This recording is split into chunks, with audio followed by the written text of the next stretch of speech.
should be on the phone somewhere, so if we can see you out there on the course. All have a shoe tag, except if you teams have the pin belt, they can swap back and forth. So the time rest. Please wear your shoe tag and your wrist bib at all times. For us to timing that every time you come around. At 6 hours and turn and play. Okay. 4 hours then the race representative. Well, it's a real turn you at the time you don't worry about it. You just keep running until we tell you to turn around. So every time you come through, as you start the race on the other side of the timing area, there's a flex speed monitor that will tell you how many laps you've done, what the time of day is, how many miles you have, what place you're in, et cetera, et cetera. So check that screen as you go by to make sure your name is on there. If your name's not on there, you should say, "Hey, where's my name? What's up with that?" So, because we'd like to fix any timing issues right here, right now, today, instead of like next week when I'm in Milwaukee working at the Dome. So, if for some reason you decide you've had all the fun you can handle before time runs out, please give your shoe tag back to us and let us know that you're done. This is a go as you please race, so you're free to stop and start at any time. If you want to leave the park and go like shop or get some stuff or go home for something and come back, you can do that. If you leave the park, please give us your shoe tag. That way we know you're no longer here on course. If you have your shoe tag, you're here running. If we have your shoe tag, you're not here. That's a great way to keep track of everyone. So the loop is 400 meters, and the big loop, the B loop, is 1,696.5 meters. Your GPS watch can say whatever it wants, but here's how the math works. Every time you run a loop, you get credited with that distance. The number of loops you run times that distance is your miles. All right, we got about 40 seconds. Time to rock and roll. You heard the man. The countdown is on. 36 seconds. Bring it on in.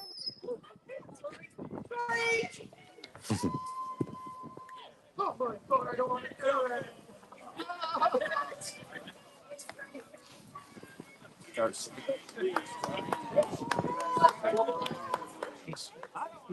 Yeah. That's why Everybody's done. There you go. Tight shoelace. You got some tight. I'm just out there. 30-degree heat, right? There you go. 3, 2, 1. Flora! Flora! Oh. We're good. We're good. Yeah. Go.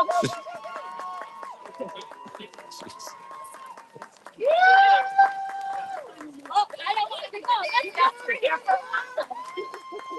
Chat with you yet? Yeah. You're looking good. You're looking good.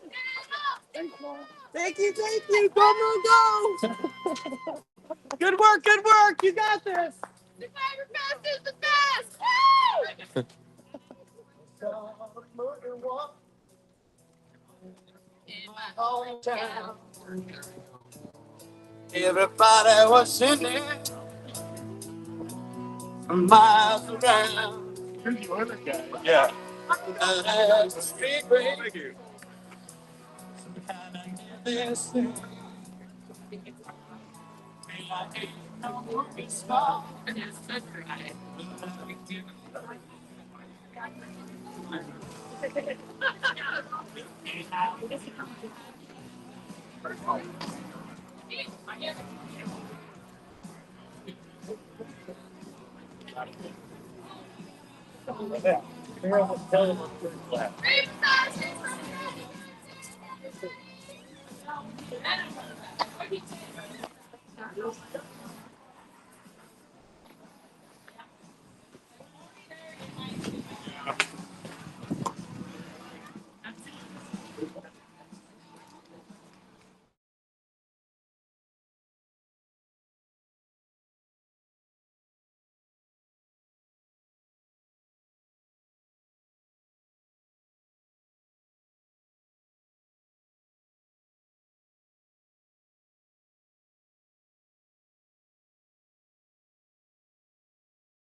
Sorry.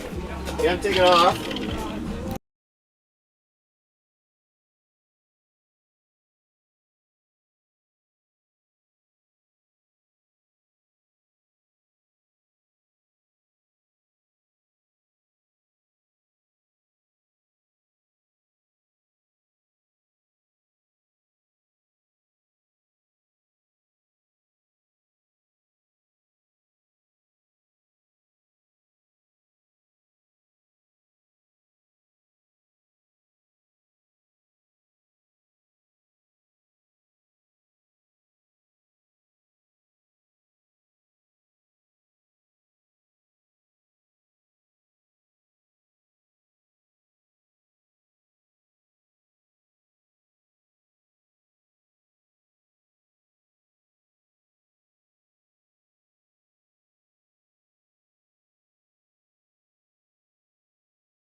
All right, good morning, everybody, and welcome to Survivorfest 2025. We're coming from live from the Strathcona Athletic Park in Sherwood Park, Alberta, Treaty 6 territory in the homeland of the Métis Nation of Alberta, Region 2 and 4. So it's a privilege to host this inclusive world-class event on a land that carries the footsteps of the Cree, Métis, Blackfoot, and many other nations who have been here thousands of years. And so this is our 6th annual Survivorfest running event, a celebration of endurance, community, and resilience. And over the next 24 hours, athletes from across Canada and around the world are going to be giving it their all in the 6-hour, the 12-hour, and the 24-hour races. And so these participants are not only here to test their limits, but they're also raising awareness and funds for the Saffron Centre, a non-profit organization supporting those affected by sexual assault and violence. And so what makes Survivorfest truly special is the 24-hour format. And so unlike traditional races that cover fixed distances, athletes in 24-hour event and 12 and 6, they aim to go as far as you can before that clock runs out. And so it's part strategy, part grit, and it's all heart. So imagine yourself running throughout the day, into the night, and into the next day. And every step is a mix of exhaustion, determination, and inner strength. And so this kind of event presents a host of physical and mental challenges. So sleep deprivation, and so as the race wears on into the night, the fatigue becomes more and more, and it becomes physical, but also very mental. And so staying awake, alert while your body begs for rest is a major hurdle. And then your body, it just starts breaking down. Even with the best trainers, runners face muscle cramps, joint pain, stomach distress, blisters and chafing, and swollen feet are just part of the experience. And so the athletes just have to battle through. And weather extremes. So 24-hour race means running through changing temperatures. Right now what are we at here? We're at around 11 degrees. There's just a light mist. It's a little chilly, overcast. So the wind is it's not too bad today, not like last year. So the wind last year, if you were tuning in or you were running, it was pretty brutal. And so you never know what's going to happen here. We could, the weather could shift and we could be up to the 30 degrees. It could rain all day. We could have wind. We had hail last night as part of the kids' race, but let's hope that doesn't happen this weekend. And then there's those mental lows. So every runner will hit that wall, sometimes more than once. And they may question, why are they doing this? Whether they can go on. And so they need to dig deep during those low moments where the race is truly won. And that's where their family and their fans and the crews do so much to help these athletes throughout the entire race. And so what does it take to do a 24-hour race or a 12-hour race and a 6-hour race? It involves months and sometimes years of preparations, long runs, back-to-back training days to simulate that fatigue, night runs to adapt to the darkness, strength work to stay injury-free, and nutrition planning to ensure they can stay fueled all throughout the race. And so runners learn to listen to their bodies while also challenging themselves to go further than they ever have before. So it's a real balance between discipline, rest, community support, and mental focus. And so you may be asking yourself, if you've never done this, why do they do it? And you ask a runner why they sign up for this, and you'll hear answers as diverse as the field that you see out here that you're today. And so some do it for just mental clarity, some for healing, some for just the sheer challenge of exploring what they're actually capable of. And so we have ultra runners like Courtney Dauwalter, Camille Herron, and Scott Jurek, who have inspired many by showing that endurance isn't just physical, it's deeply emotional and mental as well. And so Survivorfest runners are no different. They may not all be elite, but their drive is just as powerful. They come from for the friendship, for the challenge, and the cause. And in a looped race like this, they see each other over and over again, offering high fives, encouragement, and just that support that the running community shows all the time. The running community is such a powerful community, and it's half the reason why these people are all out here today. And so Survivorfest is also really proud to be a Trail Sisters approved and has a space where everybody belongs. And so since 2023, we've offered 3 gender categories and recognized that each athlete is declared gender at face value. So no additional documentation required. And this year we continue to elevate inclusivity by celebrating all gender identities on the course and on the podium as well. And so Survivorfest is an IAU bronze label race. And so why does this matter? Well, first off, both the Loop A, the 400-meter track that you see the athletes are going around and around here, as well as the Loop B, which is a 1.69 kilometer course that goes out onto the road from the track as well. They're both IAU bronze label events. And so this is a major accomplishment. It means that the course meets strict international standards for measurements, timing, facilities, and result validation. Performances here are eligible to qualify for national teams and can be recognized globally. And in the past, we've had many athletes qualify for the Canadian national team through this race. So Loop A is just limited to 70 athletes. And those 70 athletes, they run on the 4 inside lanes, making it really ideal, this venue ideal for runners to look to break a record or earn a place on the 24-hour national team. And like I said, we had many runners in the past qualify for the Canadian national team, but we've also had so many records broken at Survivorfest, and we may have that again today. And so qualifying for Team Canada, athletes must meet the selection standards set by the Association of Canadian Ultramarathons, or the ACU. Survivorfest as an ACU championship host from 2022 to 2024, has been a key venue for earning those qualifying distances, and today's performance may determine who gets to wear the maple leaf on that global stage. And so just to highlight some of the past records we've had at Survivorfest, in 2024 we've had Carla Rodriguez secure a Mexican national 12-hour record of 119.4 kilometers. We had Wayne Gaudet break 5 Canadian age records, including a 202.892 kilometers in 24 hours last year. It was totally amazing. In 2023, we had Katrin Jones break the Canadian 6-hour record at 78.571 kilometers and the 50-mile record at 6 hours 8 minutes and 16 seconds. We had Katja Ratchet of Lebanon, who broke her national 200 kilometer and 24-hour records. Once again in 2023, Carla Rodriguez set the Mexican women's 6-hour record. Back in 2022, Amanda Nelson set 2 new Canadian records at 134.025 kilometers in 12 hours and a 100-mile time of 14 hours, 45 minutes, and 51 seconds. And so these achievements show the significance of this course and the level of athletes that it does attract. And so the race formats for this year, and it offers something for absolutely everybody out here.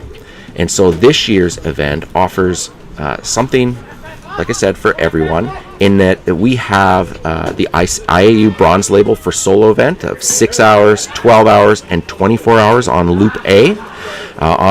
For the IAU bronze road label Loop B, that's once again the 1.6965 kilometer loop on the track and pavement. The relay team we also have, so teams up to 3 can participate in the 6 and 12 hour or the 24 hour. Apologize. Loop direction changes every 4 hours, so or every 3 hours for the 6 hour event, and this is to reduce repetitive strain. We have an aid station. It's actually right next to me, right on the track. It serves hot, cold beverages and meals for all 24 hours over the entire duration of the race. We have over 18 hours of music that is playing. We have a live DJ here today, as we always do, and he'll be playing the tunes. And many of the runners that you see out there have put requests in, so hopefully they get a little bit of more motivation when they hear their songs come on. And once again, it's a tradition here at Survivorfest. In the final hours, the DJ will pump the final countdown by Europe, everybody's favorite song. So that'll be going at 8:55 a.m. tomorrow morning, 5 minutes before everything finishes up. Now, this run was inspired by Laura, our race director, and she wanted to ensure that we were raising awareness and funds for the Saffron Centre. And so that is really the heart of Survivorfest, is to support Saffron.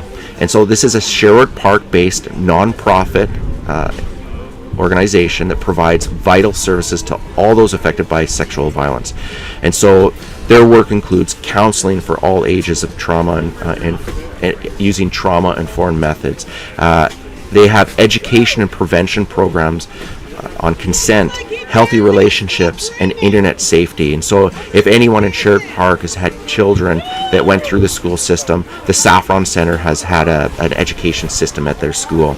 They also have police and court support, helping survivors navigate that justice system with compassion and advocacy. And so some of the numbers are quite staggering.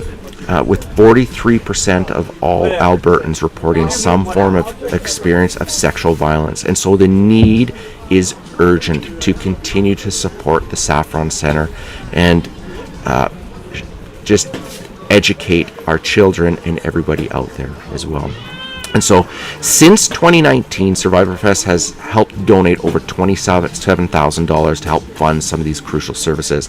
And every step taken here today is going to help protect and heal our community. We have many sponsors and volunteers that make this race possible. Without them, we wouldn't be able to do it. So Survivorfest, we have many businesses. Number one, right now we're using Park Power. Park Power has provided the internet for our live broadcast today, but we have many different volunteers and businesses that have donated their time, donations, and their services to be able to make sure that this run can happen. Our volunteers, how many do we have? Around 90 volunteers to make a race like this happen. They do everything from checking in the runners, managing the timing, restocking the aid station, and keeping energy high out here. They're at the turnaround points. They're all over the place, and they are also the backbone of this event, and we thank every single one of them for participating, because without our sponsors and without our volunteers, this race would not be possible whatsoever. So we have the live broadcast. We're proud to once again be bringing you a full day of the broadcast. Once again, powered by Park Power. They supplied this awesome tent to keep me dry, as well as the internet to broadcast this out, hopefully in high definition today. And so in the past, this live stream has reached over 2,500 viewers across up to 8 different countries, which is actually really incredible. And so this year we're hoping it'll go even further. And so one of the most valuable aspects of the live broadcast is the opportunity for our audience to hear directly from the athletes. And their journeys are very powerful. Their stories of dedication, perseverance, and personal triumphs that are really inspiring for all of us. So throughout the day, we're going to have some special time that we set aside to spotlight our athletes. So that's one of my favorite parts of the live broadcast that we're going to be doing. And so not only that, we're going to be having interviews with some sponsors. We're going to be bringing the Saffron Centre in to have a good chat with them. I'm hoping I can conjure up some volunteers to come talk to us, maybe some athletes that finish the 12-hour or 6-hour early. And we have some special guests that are going to be joining us throughout the day to help educate us not only on the race itself, talk about the athletes, but also talk about nutrition and how important nutrition is for the athletes on this race, and some of the things and strategies that they do to keep going. The mental side of this race, just the quirkiness of some of the things that some of our athletes do. We're going to talk about the crew and the importance of the crew and how they support the athletes out here. So stay tuned, because we've got a lot of great sessions or events that are set up this year that we've not had in the past. So you're not going to have to listen to me talk all day, which is really, really great, because I'm not too good at this sort of thing. So throughout the day, once again, we're going to be checking in. We're going to be giving you updates on the leaderboard. You can go into the chat. You can see the leaderboard live as they go around the track. So be sure to do that. If you have any requests, add them into the chat for me. Ask a question. If there's something you want to know, if there's an athlete you want me to do a quick little shout out for, let me know and I'll track them down and we'll make sure that happens. And so I'm going to take a little bit of a break now, and I'm going to try and track down race director Laura, and we're going to do a quick little interview with her. But as some of you may know, it's hard to track Laura down, especially on race day, but I'll do my best. But in the meantime, I hope you guys keep tuning in. Once again, provide some feedback in the chat. If there's some problems with the technology, let me know. But thank you very much for tuning in today.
Welcome to Saffron Centre.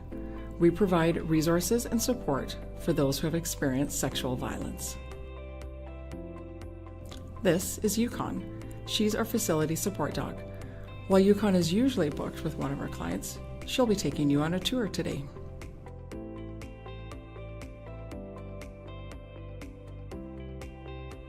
Here is one of our counseling rooms. Our team will listen and assist you in choosing the program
Yeah, what did they do with all their, like, or is this from, like...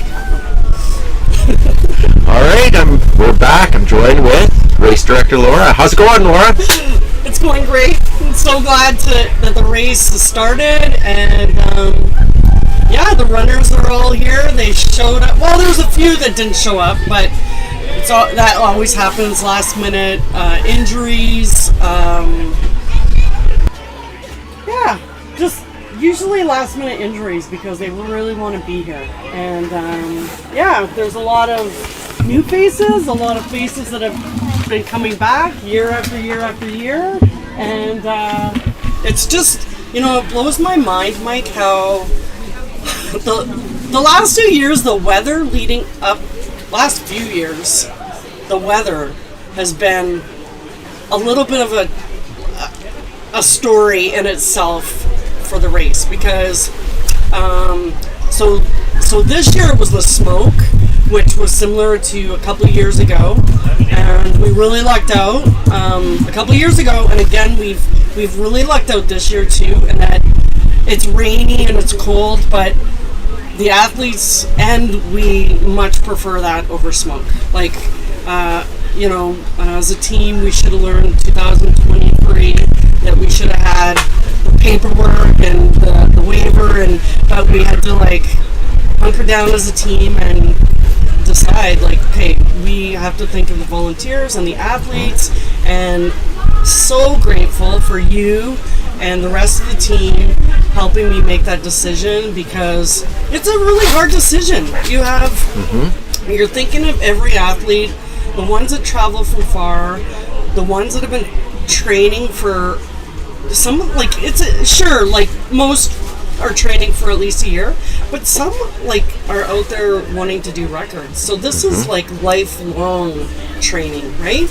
And so as a team, because we've also all been athletes ourselves and trained, we know that feeling of getting to the start line and wanting to do it no matter what, but at the same time you gotta put in guidelines to say, hey, you don't have to, and let's find some alternatives.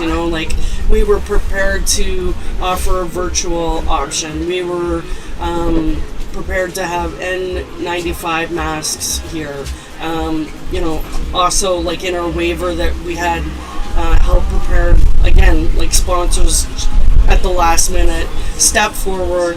Simpson and Associates did a special waiver regarding the smoke, and I stipulated in there that I really wanted some reflection when the athletes read through those waivers, okay, I do have options here. I don't just have to run. I can wear an N95 mask. I can take more breaks. I can make sure that I'm drinking more water. Really thinking about it, because there is long-term implications from all the scientific studies out there and stuff. And so, I say it again and again, we're like a family, and we're okay, we want you to do your goals, we want you to run, but we also want you around long term. We want, you not to have those lasting long effects of smoke damage. So anyways, thankfully, the smoke's gone. The rain came through for us. It's still around, but last year we had this. It was similar. Actually, it was a little bit colder, I think, and it was on and off. Here it's a little more steady, but look, the athletes are happy. There's a smiling face. The athletes are happy. They're chatting to one another, making friends already.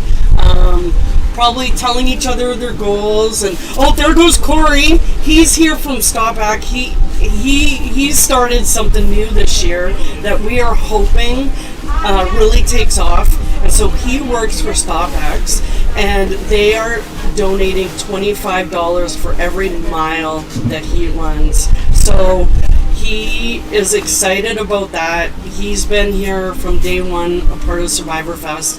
When he came forward, he brought me this idea, and I just was like, oh my god, that's exactly what we're wanting to happen. We want this as an awareness event, but also to be raising money for Saffron Centre. And it's guys like Corey and StopX supporting him that is really making that effect in our community, right? Like, there's just so many little stories like that, Mike. Yeah. Yeah. Right? Like it's pretty awesome. You've been getting the questionnaire, like the answers in that he's. Tell us about that. Yeah, Tell us about that. I already kind of spoke to it to the viewers out there watching, but that's probably my favorite part of the whole live broadcast is we do go out and poll all the racers. It's totally optional, but we ask a whole bunch of questions that gives us a little bit of insight into themselves, what got them into running, what they love about running, but even some more personal questions about their family, what they do. And so it's that whole athlete spotlight piece that we do on the live broadcast that I just love it, because that to me, I know, and we always kind of laugh about the story when you and I were sitting around talking about Survivorfest and saying, hey, wouldn't it be kind of cool if you did a live broadcast? And what's the one thing runners like to do? They like to talk about their running. And those are the most, I think, some of the most inspiring stories that we have out there is like how people got into running and the reasons behind it. It's just not all, I just wanted to get in shape. There's a lot to do with mental health, healing. So they're amazing stories. So I hope everybody tune in throughout the day. And like I said earlier on, for those that didn't catch that, we do have a couple that are a couple of helpers that we've got today. That's going to be going through some of the stories, but also they're going to be talking about a few different things. We were talking about they're going to be talking about the nutrition and how our athletes need to ensure they're keeping their nutrition up. And basically, they sound so much more professional than we do, and it allows us to be able to interact with the volunteers and the Big athletes time. and big time. So that AI tool that it's so it is cool. So, but let's get back to the race. Okay. So, obviously, a lot of people out there have heard why you do the race, but why is this race so important to you? How did it get started? Let's talk about that. So it got started when I went to my kids' school, and they had invited parents to come and hear about how they were having Saffron Centre come into the schools and deliver programs that were to prevent sexual violence and harassment. And this was my kids' elementary school, and I was blown away because they weren't talking about sexual violence or trauma or harassment. They were talking about boundaries, like being a good friend. And that's what really blew me away is they talked about relationships, being a good friend, saying yes, saying no, helping the kids really come up with solutions to maybe situations that they weren't feeling comfortable with. And I thought, because I'm a survivor of sexual trauma when I was a child, I thought, if this had been in my school, things may have been different for me. I might have had those solutions to prevent what happened from happening. When I went to my friend, when I was like in my late teens, she may have known what to do with my story and where to send me, right? And so I thought this could be a real life changer for kids. And so then it sat with me for a while, and then I was out on a run, and my kids had gotten a little bit older, and I wanted to do something. And there was an athlete down in Calgary, Martin Parnell, who was running, I think it was 150 marathons in a year, and fundraising and raising awareness for Right to Play. And he was a huge inspiration, because I thought, I would love to do something as a survivor. And so then I thought, I'm going to do 50 ultramarathons before I'm 50. And so I went to Saffron Centre and I said, this is what I'm going to do. And they probably thought I was just some crazy lady, like, I don't know what they thought, but I know that they are very grateful for me coming forward and raising the awareness and doing what I've done. But it really just started off with this idea of let me run 50 ultramarathons before I'm 50, and I'll talk a little bit about my story a bit and why I'm doing what I'm doing. And it was really incredible. And then at around the 14th ultra, I thought, what happens when... No, it was further than that. It was... I can't remember where I was, but I was probably in the 20s. And I thought, what happens once I'm 50? And years before that, friends had come to me and asked me about bringing a 24-hour running event to Sherwood Park. And my kids were really young. I think I had 5 kids under the age of 9.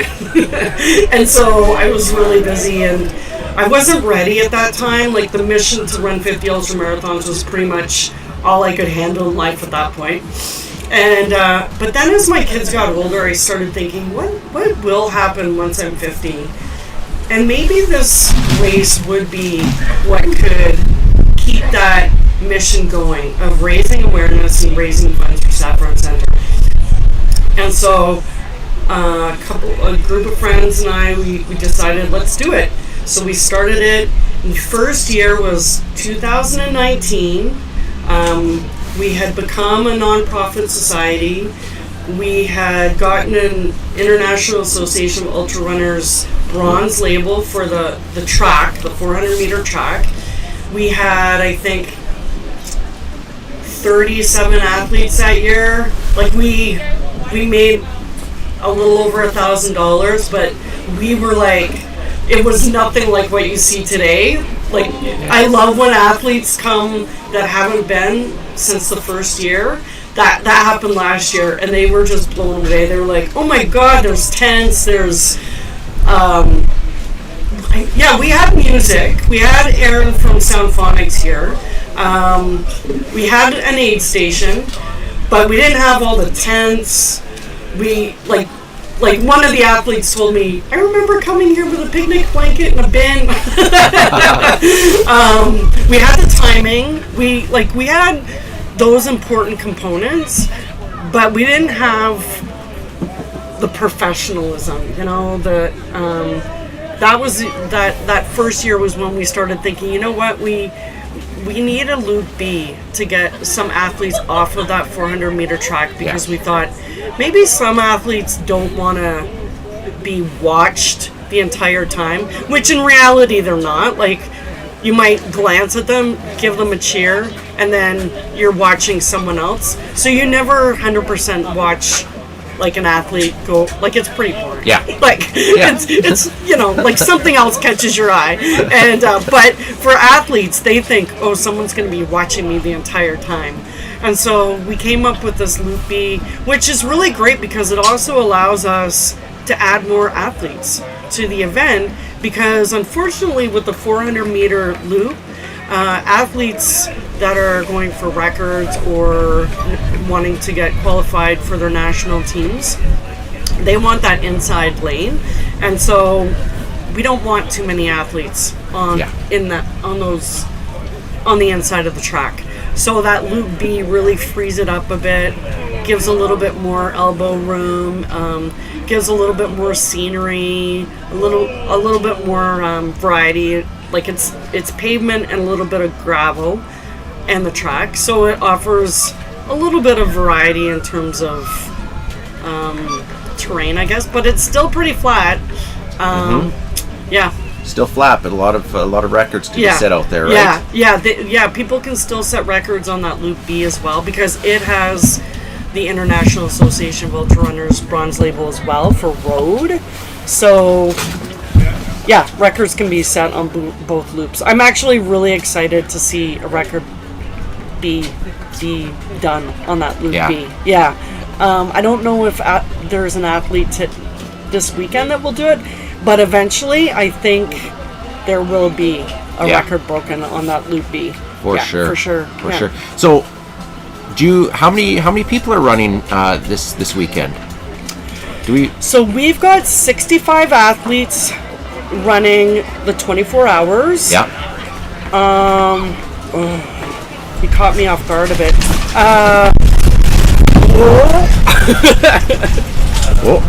Oh, a tent just went. I might have to go. Okay. We'll come back. We're gonna go do some work and On the see. tent. Yeah. Okay.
Welcome. If you're tuning in, you're probably catching glimpses of the incredible efforts happening right now at Survivorfest 2025. We're here at Strathcona Athletic Park in Sherwood Park, Alberta. That's right.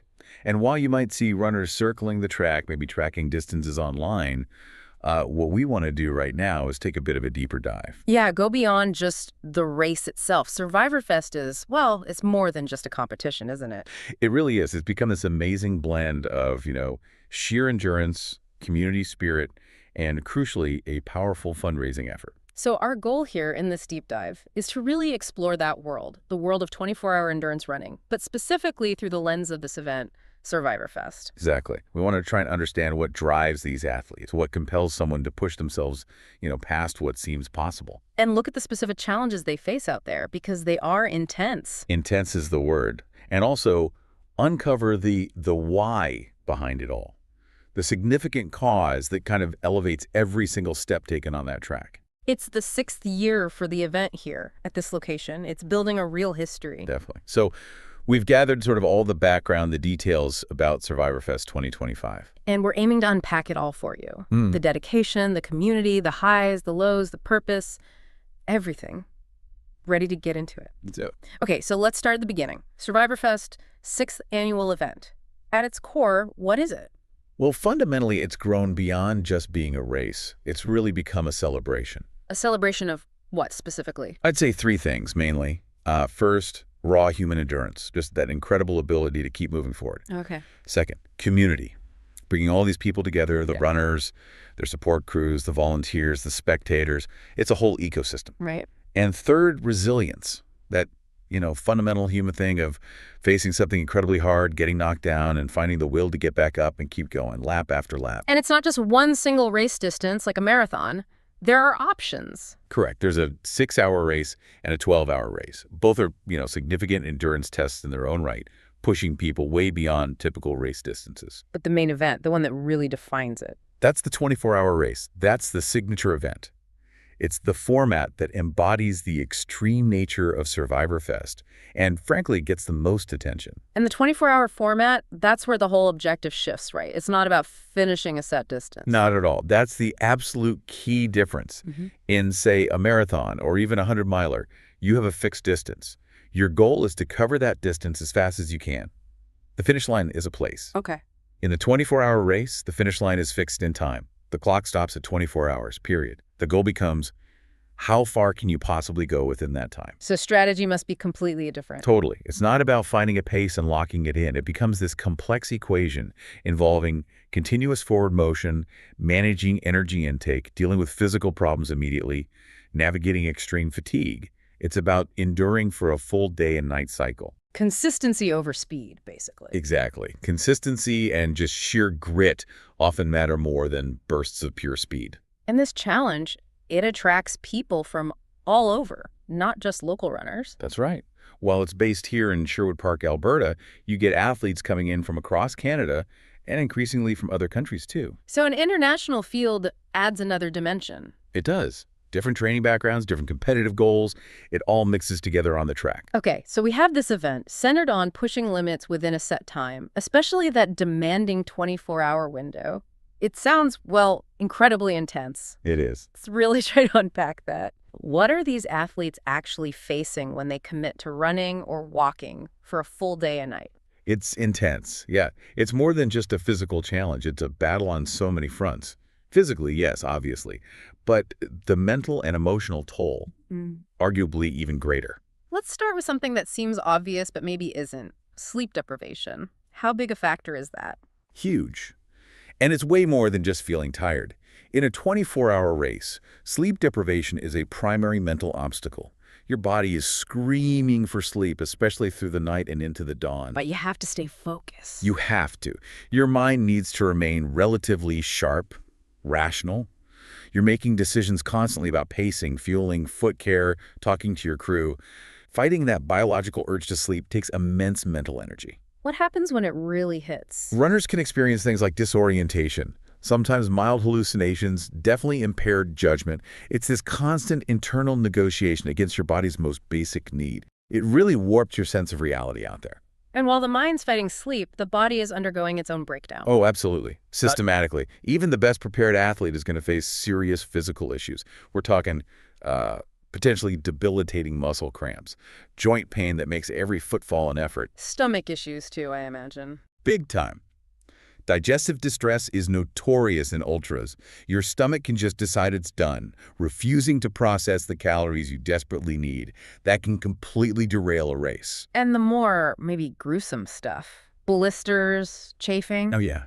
Get specific. You're looking at blisters that can become enormous, incredibly painful. Chafing in places you really wish wouldn't chafe. Feet swelling up massively. Sometimes runners have to go up a shoe size or two, or even cut holes in their shoes for relief. So these aren't just minor things, they're expected? Pretty much. They're almost part of the standard experience. Managing them, treating them on the fly, relentlessly, is key to just staying in the game. Plus, running for 24 hours straight means you're exposed to whatever the weather decides to do. Exactly. You start in daylight, maybe it's hot. Then you run into the night, could be cold, damp, maybe rain, maybe wind. Then the sun comes up again. Each condition adds another layer of difficulty. Totally. Heat demands constant hydration and cooling strategies. Cold requires careful layering, staying warm enough without overheating while moving. Rain makes blisters worse, increases chafing, even risks hypothermia if you're not careful. It's another set of variables you and your crew have to constantly adjust to. And woven through all this physical and environmental stress, the mental lows. The infamous wall. More like multiple walls. In a 24-hour race, you don't just hit one wall. You encounter a whole series of them. There will be periods, maybe lasting hours, where doubt is just screaming in your head. What kind of thoughts? Why am I doing this? I can't possibly take another step. My training wasn't enough. Should I just stop now? That internal monologue can be absolutely brutal. And pushing through that. That's often where the real race is won or lost, internally. It's not about how fast you run when you feel good. It's about finding that reason, that why, to keep moving when every fiber of your being, physical and mental, is telling you to quit. Digging deep during those low points, lap after agonizing lap. That's the true victory, often more than the final distance. So let's think about these specific challenges again.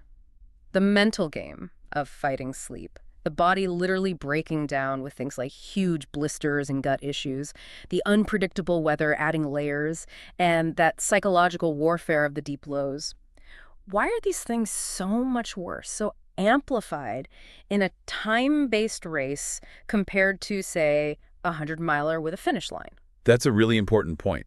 In a fixed-distance race, even when you're suffering, You have a tangible goal getting closer. X miles to go, there's a countdown. Right, you can see the progress towards the end. Exactly. In a time-based event, the finish line is always just when the clock hits 24:00. So every single second you stop, every minute you spend dealing with a blister or feeling nauseous isn't just uncomfortable time. It's potential distance you're not covering, distance lost forever. You can't make up that time. You can't bank it. The clock just keeps ticking, relentlessly consuming your opportunity to add mileage. This changes everything. It forces relentless forward motion, makes problem solving while moving or during incredibly brief stops absolutely critical. And it brings sleep into play directly. Massively. Sleep deprivation becomes a core part of the race strategy and struggle, which isn't usually the case in shorter ultras. It shifts the focus from running fast for a long time to something more like managing a cascade of physical and mental deterioration for a full day and night cycle. It becomes a test of adaptability, problem solving, and just sheer stubborn persistence in a way that fixed distance races aren't. It really sounds like it strips everything down to the basics. Just keep moving. And you, listening in, you can probably relate, right? Even if not running 24 hours, that feeling of pushing through exhaustion on a big project or facing setbacks or just having to keep going when you doubt yourself. These athletes out there facing these specific things lap after lap, they're kind of living metaphors for resilience. Absolutely. And that ability to endure, it doesn't just happen, it's built on incredible dedication and very specific preparation. Months, often years of it. Yeah, you don't just wake up and decide to run for 24 hours. The commitment involved must be huge. Immense. We're talking years of building a base, then months of really focused training cycles leading into an event like Survivorfest. What does that specific training look like? It can't just be running endless miles, can it? It's much more nuanced. Long runs are the foundation, of course, getting your body used to time on feet, building that aerobic engine. But other elements are crucial. Like what? Back-to-back long runs are key. So, doing a significant long run one day and then getting up the next day and doing another substantial run on already fatigued legs. Why is that so important? It simulates the deep fatigue you'll feel 16, 18, 20 hours into the race. It trains your body, and maybe more importantly your mind, to function when you're already exhausted. Makes sense. What else? Night running. Non-negotiable, you absolutely have to train specifically at night. To get used to the dark. Partly, yeah.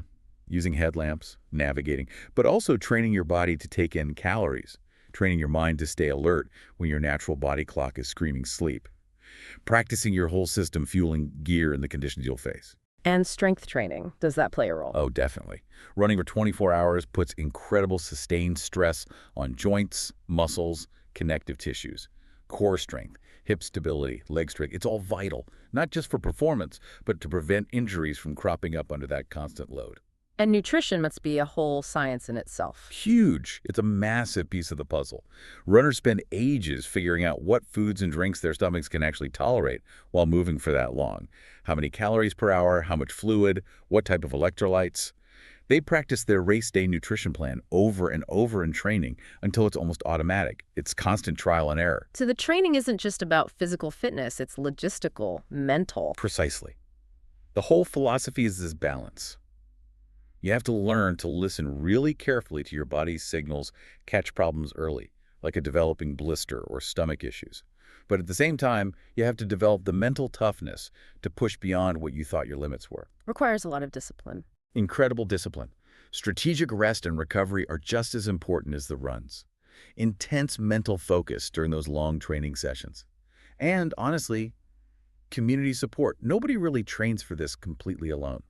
Partners, coaches, friends, family, they provide a central backup and encouragement. Which leads to the big question, given all that effort and sacrifice, why? Why do people choose to put themselves through this? What's the motivation? That's the fascinating part. The why is often deeply personal and varies so much. Ask different runners, you'll hear different things. Like what? For some, it's almost a moving meditation. Those long hours offer a rare chance for introspection, mental clarity, away from daily noise. Okay. Others talk about it as part of a healing journey, using the intense physical effort to process emotional pain, grief, or past trauma, sort of running through something. And for others, it's just the challenge. Absolutely. For many, it's the pure, raw challenge itself, that fundamental human curiosity. What am I actually capable of? Where is my absolute limit? Pushing right up against exhaustion and doubt to find out. We see that exploration in elite ultra runners, people who become inspirations. Definitely. Athletes like Courtney Dahlwalter, Camille Herron, Scott Jurek.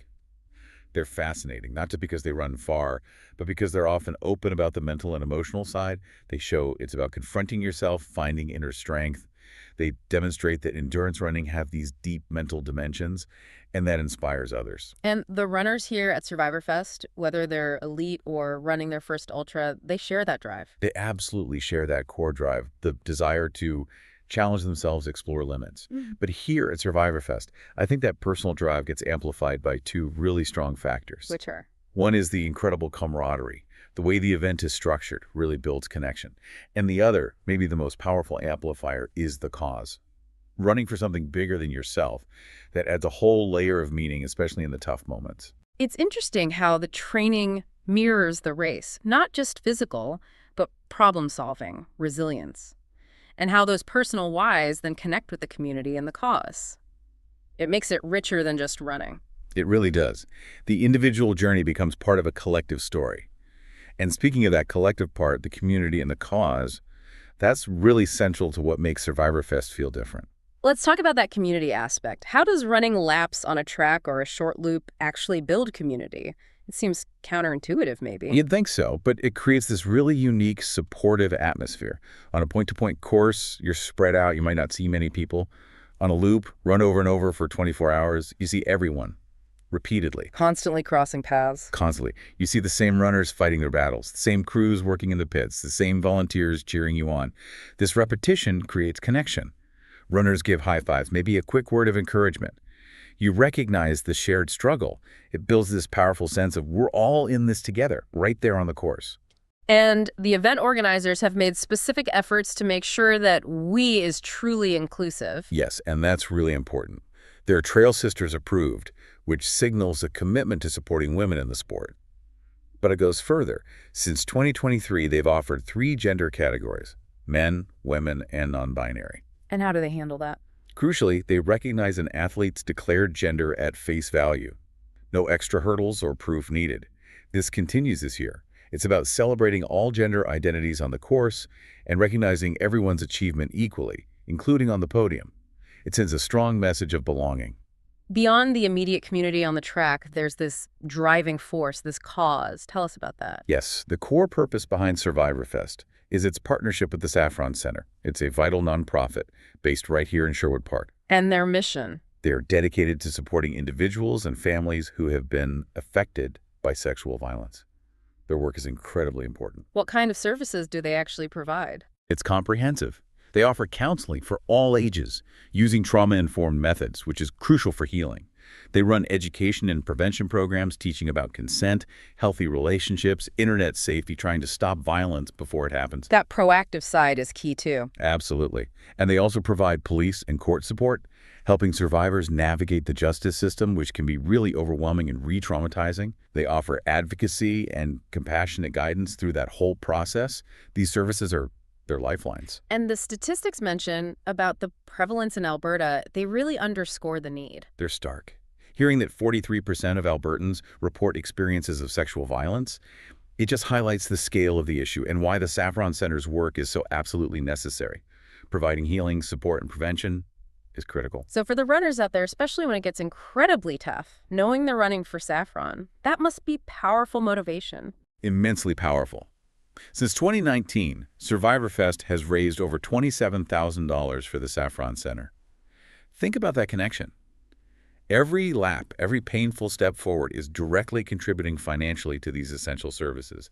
It gives the struggle an external purpose. Yeah. You're literally running to help fend protection and healing. The event also has significance in the wider ultra running world, right? With certifications and national team implications. Yes, it's not just a local feel-good event. It has serious athletic credentials. Both the main 400-meter track, Loop A, and the longer 1.69K Loop B are certified IAU bronze label courses. IAU, International Association of Ultra Runners. What does that bronze label actually mean for the runners and the event? It's a big deal. It means the courses meet strict international standards for accurate measurement, reliable timing systems, results validation, and event facilities. Why does it matter so much? For athletes aiming for top performances, it's crucial. Results from an IAU-labeled race are eligible for official world rankings, for setting national or even world records, and importantly, for qualifying for national teams representing their country. It puts Survivorfest on the map as a legitimate venue for high-level, recognized performances. And Loop A, the track, is particularly geared towards that. It seems so. Loop A is limited to 70 athletes using the inner lanes. This minimizes traffic and provides really consistent conditions, ideal for those specifically chasing records or trying to hit the tough qualifying standards for, say, the Canadian 24-hour national team. That's where the real distance push often happens. So for a Canadian ultra runner dreaming of wearing the maple leaf, Survivorfest is a key place to be. Absolutely critical. The Association of Canadian Ultramarathoners, ACU, sets the standards needed to qualify for the national 24-hour team. Survivorfest was designated the ACU championship host from 2022 right through to this year, 2024. Meaning this was the place to qualify. Essentially, yes. It became the premier reliable venue in Canada to achieve those qualifying distances.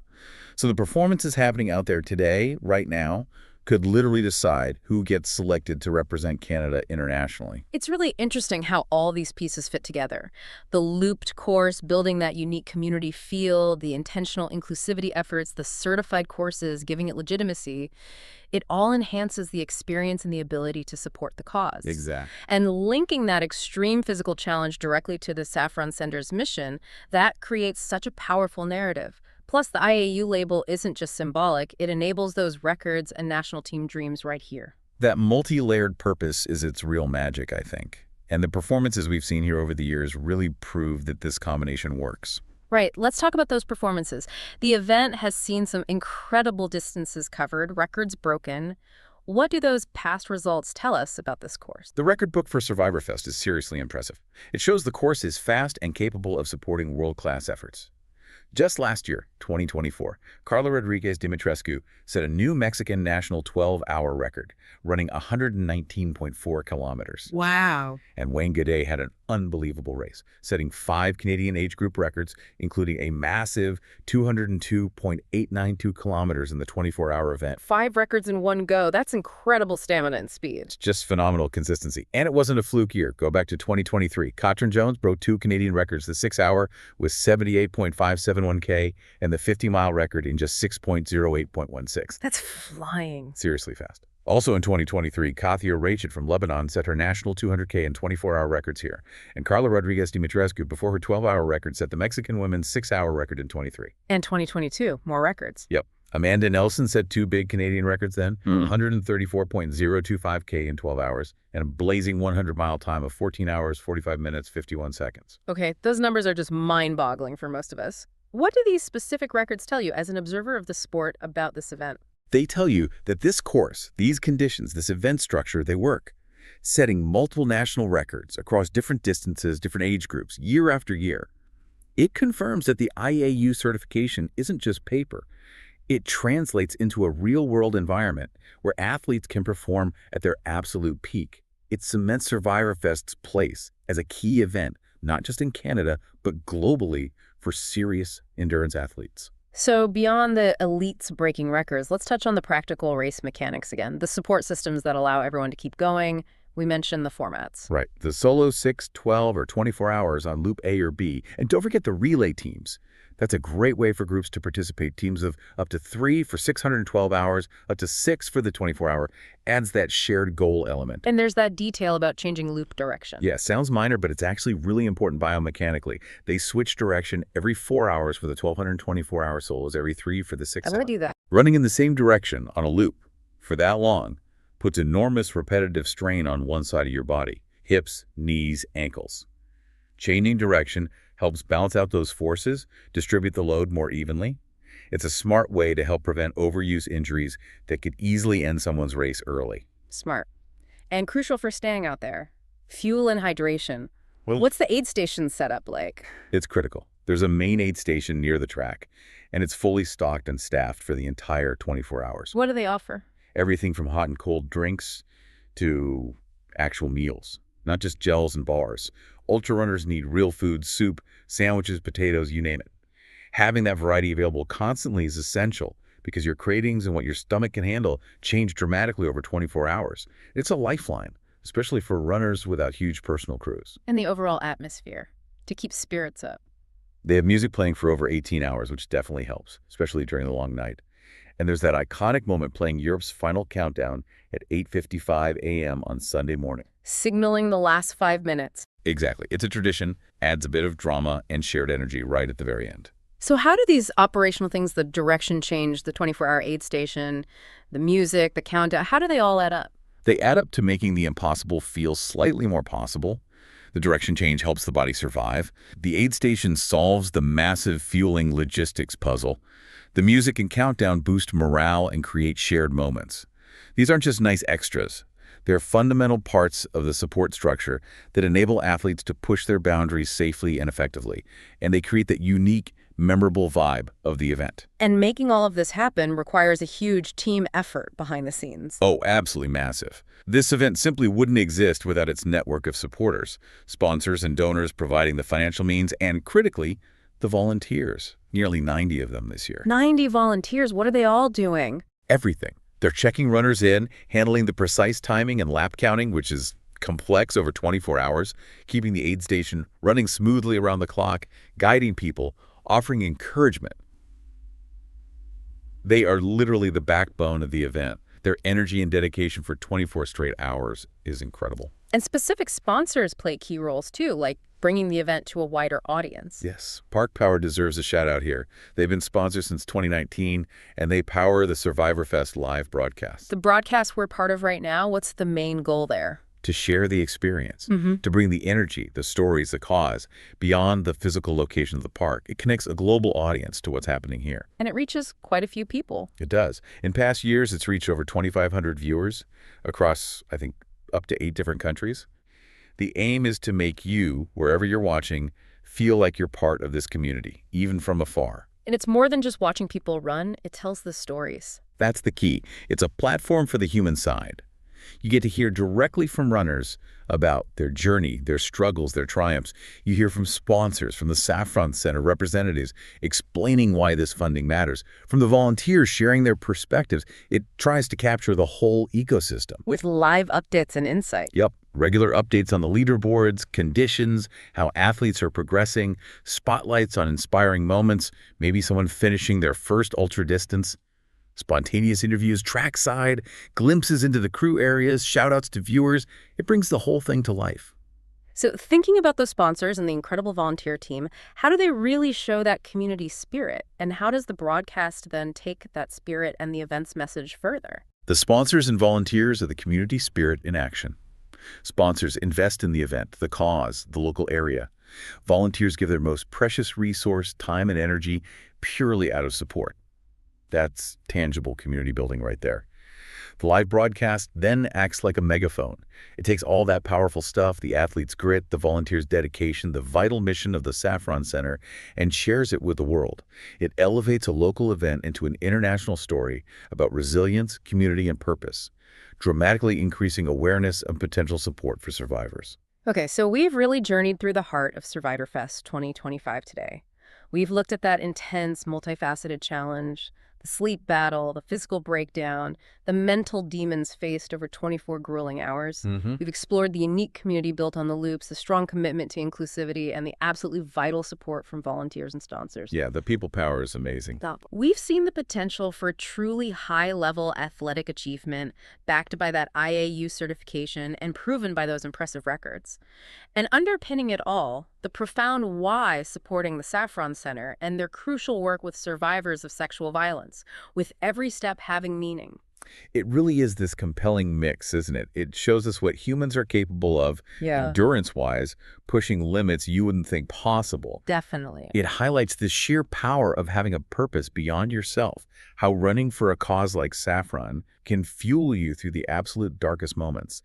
And, it's a great model for how an event can be both elite and inclusive, achieving top performances while serving a critical community need.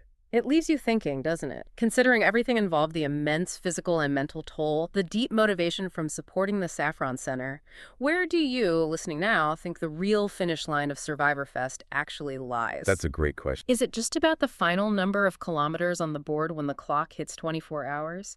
Is it measured primarily by the dollars raised to help Saffron continue their vital work? Or maybe, just maybe, the true finish line is something less tangible.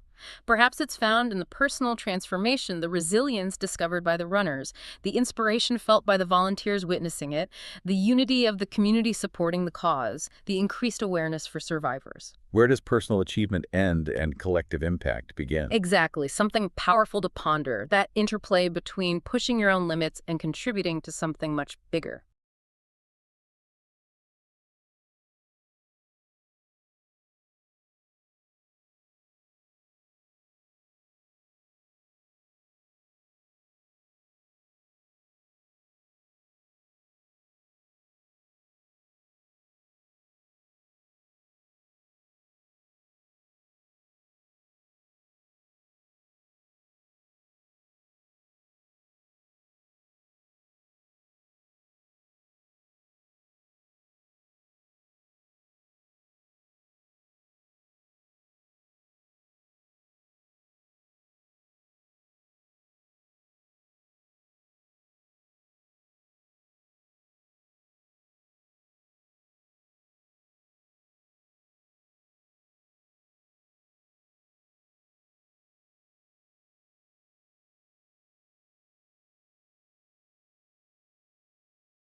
Okay, welcome back. We, Laura and I returned from, picking up tents that flew away from that freak's windstorm. We made a few adjustments here too, so you should be able to see Laura on this side of the interview. So we moved her over along with me, and hopefully we fixed the sound a little bit by just turning off one of the microphones. Anyways, let's get at her. Yeah. So we talked about the race, the weather. Weather's holding in pretty good right now. How about some of the athletes now? We know we have some repeat people that come every single year, and one of them is Wayne Gaudette. Yeah, Talk about Wayne. So Wayne's back. Last year he broke 5 records. It was amazing because at the end of the event we thought we knew he broke 4, but then when we consulted with the Association of Canadian Ultra Runners, we found out he in fact broke a 5th record.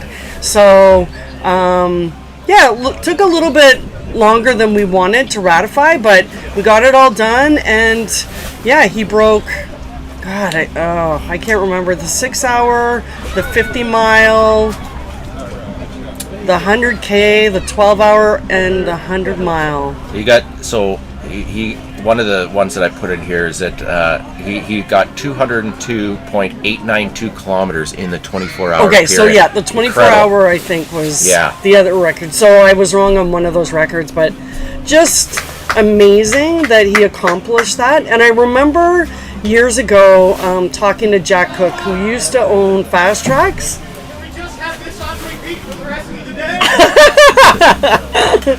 Sure, Rob, for you, anything. Just ask for a repeat of a song over and over and over.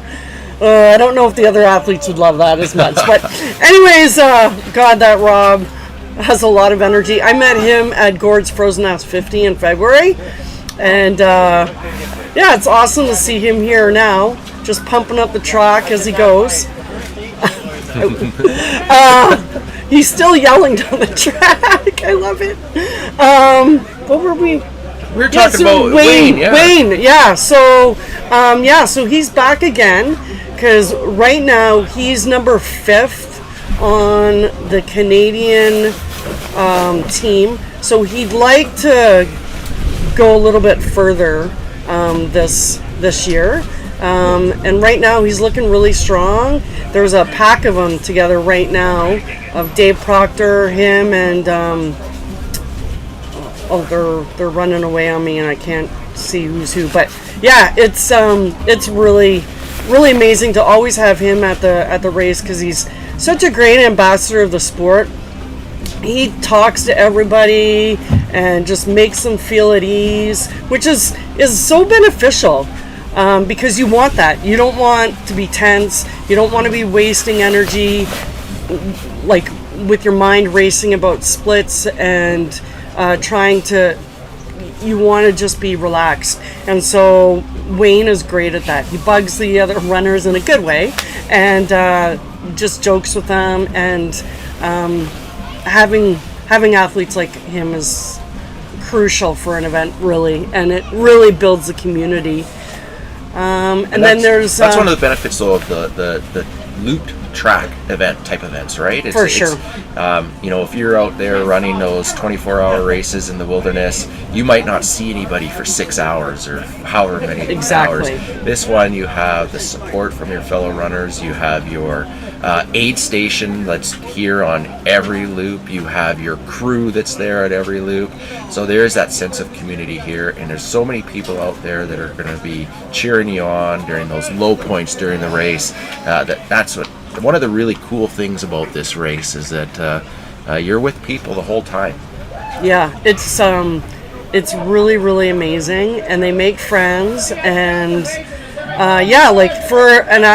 going back to like Wayne. Well, Wayne and Dave Proctor's another one who's here. He broke the record across Canada. He's here, maybe qualifying for the Canadian team. He's not too sure. He just decided he just wanted to come out and be a part of the event. And we're really happy to have him here. And he's another great ambassador of the sport as well. And then Johnny Wolf, he's a guy from Calgary, but originally Great Britain. He's here with some pretty big goals. He messaged me. Originally, he had wanted to qualify for the Great Britain team. He needed 240 kilometers, which if he does it, that'll be the most kilometers anybody's ever traveled on our track. But he's come in feeling a little under the weather, has some niggling injuries, so he's not so sure. But you never know. You never know what could happen on a given day. Like sometimes it's actually, again, it goes back to that, to benefit of going in with low expectations is that you're not continually thinking about pacing and that's right. being intense, right? Like you're relaxed, your expectations are low. So and you never know. exceed what he wanted to do. We actually had Christopher watching on the live stream. I don't know if he's still there, but he was doing a little shout out to Johnny. So nice. When we see Johnny come around, we'll shout out that Christopher was watching and is cheering him on from home. Yeah, for sure. Yeah. So that's another reason why we love this live stream, is for the friends and family and fans that are at home. And of course, we wish they were here cheering for them on the track. But hey, that works too. Like, it adds to the athlete's attitude and motivation, knowing that people at home are watching. Yeah, I know. A great opportunity, right? To sit in a nice warm home. Maybe you're sipping on a coffee or a tea, steaming from that cup next to your fireplace. It's a nice alternative to being out here at what are we at now? Like still around 12 degrees. Yeah, 12 degrees and overcast. Little bit of rain, not much, just enough to keep the athletes nice and cool. And that's another thing. Like when it is cool like this, we see faster and longer runs compared to the years that it's been 28 degrees and just that heat, just draining the energy from everybody. Yeah. Like last year, it was even worse. Like we even had some sleet at times, and at least the rain is not. It's not raining now. It's just nice and cool and very overcast. Really glad it's not smoky. That's like the worst of the worst that could happen. And Mike Melton's coming across the track, taking a little walk away from the timing tent. Now I see he's got, I think it's his old geezer hat. He's a friend of Lazarus Lake, and so the both of them have these geezer hats. We're gonna have to get you out there.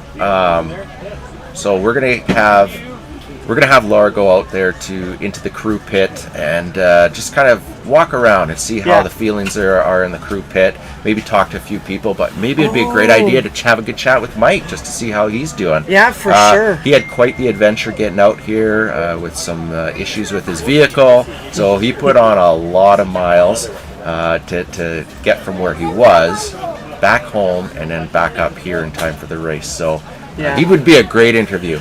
We got Alex. Go Wolfie. The man is a legend. So we got a couple folks watching Okay, so watching Johnny here. Where's Johnny coming? He should be coming. There's Teresa. Okay, she's one of my favorites. There she is.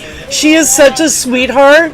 She has been to tons of timed events down in the States, and she came to our very first event and has come back every year. The cause is close to her heart due to a family member, and so she gives the best hugs. She says as long as she's moving, she's coming back. So love it. So Johnny, where is he? We got another Johnny fan. Ken Wolf. Another Johnny. Ken, I'm guessing they're related. Johnny Wolf, the Flying Scotsman. Okay, there he goes. There he goes. Johnny, you have a whole bunch of fans on live stream. Yeah! And then we got Andrea Gibson. Hey, we know Andrea Gibson, don't we? She's supposed to. Yeah, she couldn't make it, so Andrea Gibson. Family obligations. Yeah, oh man, I miss that girl. Yeah, it's not going to be the same without having Andrea here for 30 hours straight with no sleep. Well, she did sleep in her car last. Well, in like the parking 10 lot. minutes, but can you call that sleep? But no, Andrea, the wind out here is pretty good. We did have a little gust there that caused a couple tents to go flying, but the wind is manageable right now. So really not bad conditions considering. Air quality, I think, was a 3 this morning when we took a look, just when we had to make our assessment. It's going to a 2 later this afternoon. It could even be there right now. So the air quality is pristine. It's nice and crisp. These athletes aren't getting too hot. They're not getting too dehydrated yet, hopefully. But Andrea probably really wants to know how the aid station's working. Oh, the aid station. Because she was instrumental in taking it to another level.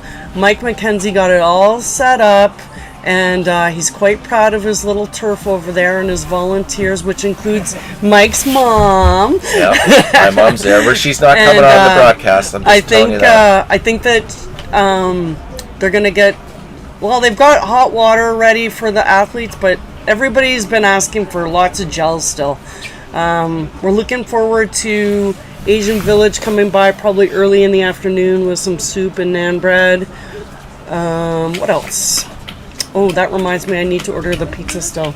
Ooh, pizza. Yeah. Right Don't on. worry, Andrew. I'll get on that as soon as I'm done this interview. We got Ivan here. He says, let's go Chris Tetlock, watching for the lime green shoes every lap. So we're going to have to keep our eye on lime green shoes. There goes Russell. He's a big fan. He got not coerced, but encouraged to come because of Adam French. Yeah. Perfect. Oh, here we go. We got Prince Singh. Chris Tetlock is my spirit animal. Woo! Oh, Andrew is pretty happy. Everything's going good, great at the aid station. So let's talk about that. Let's talk about the amount of, like, a race like this just doesn't happen overnight. So the race ends. What happens? When do you start planning for the next one? Let's hear about that. Pretty much the week after. Even during this event, we're jotting down notes where we need to improve. Maybe like athletes are looking for certain food that we might not have, which would surprise the heck out of me because Andrew has thought about just everything. But yeah, we're starting to think of 2026 this weekend, really, and even the days leading up to, and just, maybe we could add this, because as you know, Mike, there's a date where Laura can't come up with any new ideas. That's right. Because you just, and that's probably the biggest tip I give to people who are new race directors, is always remembering that you can add something the following year, because layering has been one of, I think, my methods to this growth that's happened in this event, is just layering upon what we've already built. And so like Andrew bringing, now she's the aid station coordinator, so really making that more of a fine-tuned machine, making it a little more exciting for the athletes as well. So we'll have the feature foods, and which will be provided by some of the sponsors in the community, like Asian Village, Domino's Pizza, Sunny Side Up, confetti cookies. They gave us cookies for the kids' race, and we have some of the leftovers from them. So like that, and that's important too, because the sponsors are really what make this happen. We really try to keep the registration prices low, and we wouldn't be able to do it if we didn't have amazing sponsors like First Call, Park Power, who, they've been with us from day one, Heart Transmission, Minuteman Press in Sherwood Park. They do all of our signage and then give us a huge donation after. It's just Bluebird Storage just on the screen here. Yeah, for sure. Giving you and Phil your garage back. Yes, exactly. Right? Your garage back, so you no longer have to pile the race gear in there. We have Arc'teryx, who have been, this is the second year Arc'teryx has been on board. Well, third year. There was 1 year, right. But those hats, that we can give volunteers for coming out to help. Beautiful, just beautiful. And then we get them all logoed so that, I'm not wearing my Arc'teryx hat because it got too wet, but letting us put a Survivorfest logo on it. And then Lululemon this year, they jumped on board to give us a discount on the athlete t-shirts, so athletes can be wearing those at races to come. I'm trying to think of other Soundphonics for sure. They've been with us from day one. But it all is it's really a celebration of it all coming together for Saffron Centre and doing better in our community. Yeah. Okay, so quick mention here. Ken Wolf, the parents watching live from Kelso in the Scottish borders, and so they're so proud of their son Johnny and his partner Tessa for keeping him fueled up. So, there we go. A lot of Johnny fans. Love it. I'm gonna say this is our first time we have someone from Scotland watching, and so I better not tell my mom because she'll come on the live broadcast and want to chat all day with you guys. So that's where her family's all from as well. Oh, welcome. This is what I love about the live stream. Yeah, it's pretty cool. Cool. So we had, so just for the viewers out there, we've had upwards of over 2,500 people join our broadcast over the 24-hour period. 8 different countries tune in, which is really surprising. I love that. But it's really neat. And every year we keep expanding, and we try to make it a little bit better every year. And I'm hoping this year is going to be. And that's where the planning comes. Yeah, the planning comes That's where the planning comes. So let's go back to your team, because we talked about how critical Andrea is with the aid station, plus just stepping in with sometimes the social media side of it, because there's a ton of that. You've got Eva. Tell me about some of the other players that are here. So Eva is our secretary, and she also volunteers at 3 other jobs, and not just like volunteers, but like as a major player, secretary for the Ride for Dads, which is the reason why she's not here over the weekend, but she'll be here tomorrow. She'll be here tomorrow and give us a little boost of energy. And she is just an amazing team member of getting the details of our minutes so that we can go back and use those as like a to-do list and make sure that we're always on task and we're always moving forward. And then there's Sam, who's our volunteer coordinator.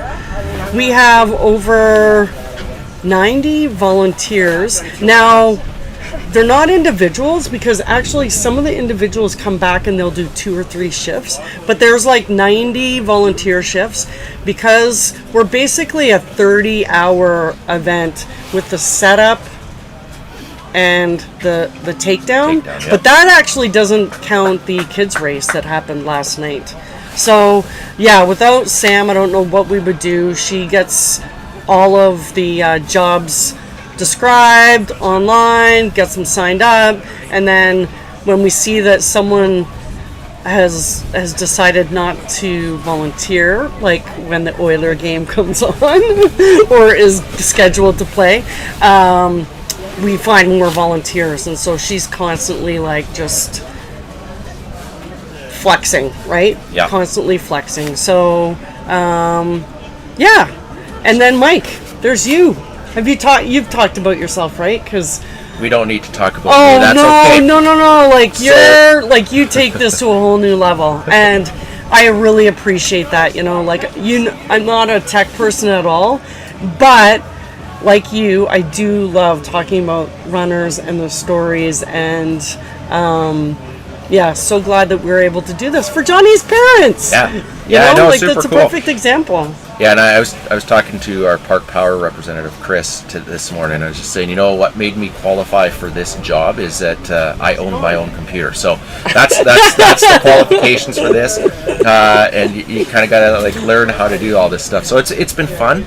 It's been fun. We've been scrapping pieces and parts together, and we have one microphone that's broken today, and that's why maybe the audio was a little bit crummy on the first attempt of the interview. So hopefully everything's going well right now.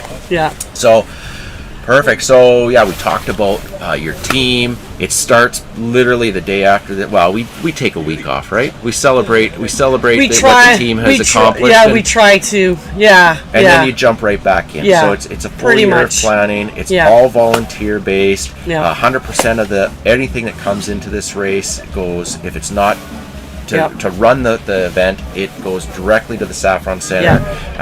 Since the inception, that's why we scrap and save and piece things together, is because we're always thinking, how could we reuse equipment or replace it at a efficient cost, just so that we want every cent to go to Saffron Centre. And I think the athletes see that as well. We do that with our race swag as well. We really try.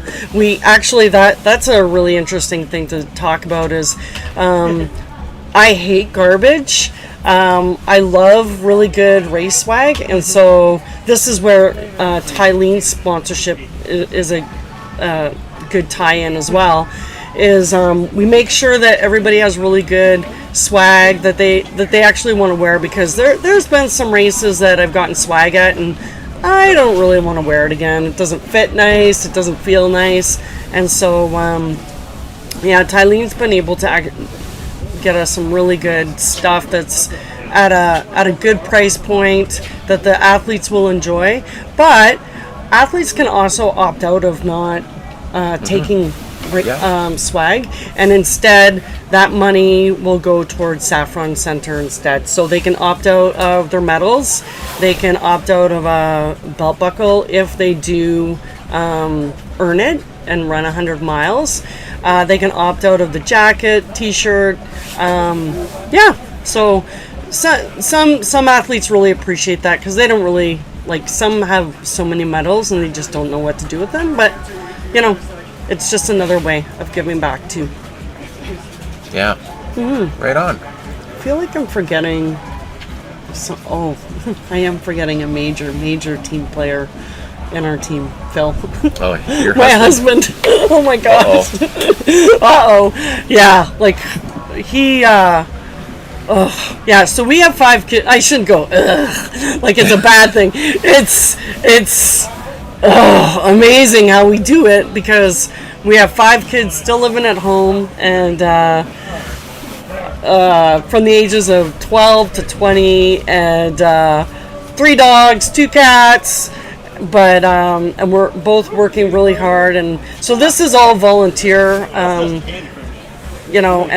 we wouldn't want it any other way. But Phil really steps up to pick up a lot of the missing pieces that I sometimes forget about to the last minute. He's our timing coordinator as well, and I just don't know what I would do without him. Like last night I got home and realized, we didn't really have supper except for confetti sweet cookies, and he had ordered pizza, so I got to go have a shower, come down in my PJs, have some pizza, and then we worked on some medals last night.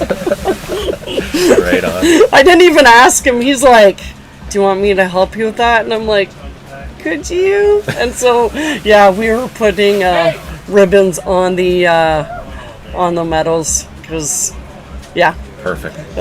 Now, I lost my train of thought. I had a really good subject I wanted to talk about. Yeah. Well, I'm ready to go mingle with the crew. Okay. In fact, Oleg's wife, Ilana, she celebrated a birthday a couple days ago. Nice, okay. And there was one Survivorfest that they came, and we had a special little cupcake for her. Okay, yeah. And so I remember that, yeah. When I knew he was coming, I was like, I bet you Ilana's birthday is around this time. So I'm going to go get a little chocolate cupcake, because she told me that I have chocolate and I have vanilla, because I think there's another birthday on the track, Coach KP. That's what I wanted to chat about. Before you go, okay, because I think it's pretty cool. So last year, we had the idea, so you had the idea of having a kids race. Yeah. Okay. And what did we have last year? 12 kids that actually participated? We had about 20, did 25 or so, yeah. But this year, oh my God, it went up. Yeah, it was over 60 kids. Yeah. And it was phenomenal. You made a great little video that I watched last night. Oh my God, that was awesome. The weather was really crazy. We were we were worried because there was thunder, and so we had to get it going right on schedule. Even maybe the second race we did a bit earlier, just because we were afraid of the lightning coming. Yeah. And so we got it over and done with super quick, and the kids had a blast. Parents were happy. There was only 4 kids that didn't show up. Yeah, that's amazing. Yeah. Amazing. Yeah, because it was cold, it was rainy, and but the smiles on those kids' faces were amazing. So if you haven't yet, go check out our YouTube page. We have a little video that we popped up. It's nothing fancy, but it'll give you some insights into how many kids are out there, the ages of the kids. It was fantastic, and so good. Yeah. I think that event, like, just to see how it grew this year, and from the training sessions that and how it went from last year really small to huge this year. And so that has to do with Coach Britt. She came on board and she just has this passion for the kids, and just like I do, like we just wanted the kids to have fun and make friends, and they did. And so like last year we had maybe 12, 15 kids come out on a regular basis for our Fast Feet Fridays is what we called it. It's just an hour, real casual, just a little bit of a workout, and then we would just have like a treat after to make up for the carbs that we had missed. And then this year we brought on Coach Britt, and she went on, I think, a couple mom Facebook groups, and before you knew it, it exploded to the point where we had to close registration down because we had 150 kids. Yeah, that's amazing. The other thing that happened was we had to reach out to parents and ask them to step up, and they did, and they loved it just as much as the kids did. Yeah. It was beautiful to see, and we can't wait to do it again next year. So at the kids race, you could definitely still feel the energy from the kids. They had made friends. They looked forward to seeing each other at the race. It was, go check out that video that Mike put together. It was really, really beautiful. Right on. Okay, so we're going to take a little bit of a break now, and we're going to hope we can get, when Laura, you go into the crew pit, we're going to get her to take a camera in with her, and so we're going to get live action directly from the crew. So stay tuned, we'll be back in a little bit.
Welcome back, everyone, tuning into the Survivorfest live broadcast. If you're watching these amazing athletes out there, lap after lap, hour after hour, well, we've talked a lot about the obvious stuff. Yeah, the things you can really see, like the incredible training they've put in, their pacing strategies. Right, and just that unbelievable mental game, how they keep going when, honestly, everything must be telling them to stop. It's truly something else to witness, isn't it? That sheer human willpower on display. It's why these events are so compelling. Absolutely. But there's this other huge piece kind of happening under the hood. It's not as visible, but it's just as critical. You're talking about fueling, keeping the engine running while it's already running flat out. Exactly. Fueling the machine while it's performing under this, immense stress for 24 hours straight. And that's what we want to dive into, right? Because in these kinds of ultra-endurance events, fueling isn't just, helpful. It's fundamental. Some call it the fourth discipline. The fourth discipline. I like that. So alongside the body, the mind, the training plan, there's nutrition. Precisely. If you mess up the fueling part, it doesn't matter how fit you are or how strong your mind is, your race is likely over. So our mission for this deep dive for everyone watching Survivorfest is to get into what the body is actually going through, the physiology behind a 24-hour effort. Yeah, well, look at why nutrition and hydration are so vital, what breaks down how the body tries to cope. Because in ultras, especially a 24-hour one, that whole idea of bonking, running out of energy, it's not really an if, is it? It's more like a when. That's a really key point. Success isn't about never bonking, it's about managing it. It's about fueling smart enough to delay it, lessen the impact, and recover quickly. You can't just avoid it completely over that time frame. Pretty much impossible for most people. It's about how you handle those inevitable lows. Think of it like trying to refuel a car while it's still driving on a really bumpy road. Tricky business. Okay, so let's get into the nuts and bolts. When someone's out there, hour 6, hour 10, hour 15, what's actually happening inside their body? It's got to be more than just tired muscles. Oh, way more. The body undergoes some pretty brutal transformations, honestly. It's a constant battle to maintain function under extreme, prolonged stress. Where does it even start? What's the first fuel source they're burning through? So the body's preferred quick-access energy source is glycogen. Think of it like the premium fuel in the tank. Okay, and that's stored carbohydrate. Exactly. Stored primarily right in the muscles themselves and also some in the liver. It's readily available, easy to convert into energy for muscle contractions. So start running, burn glycogen. Nice and simple initially.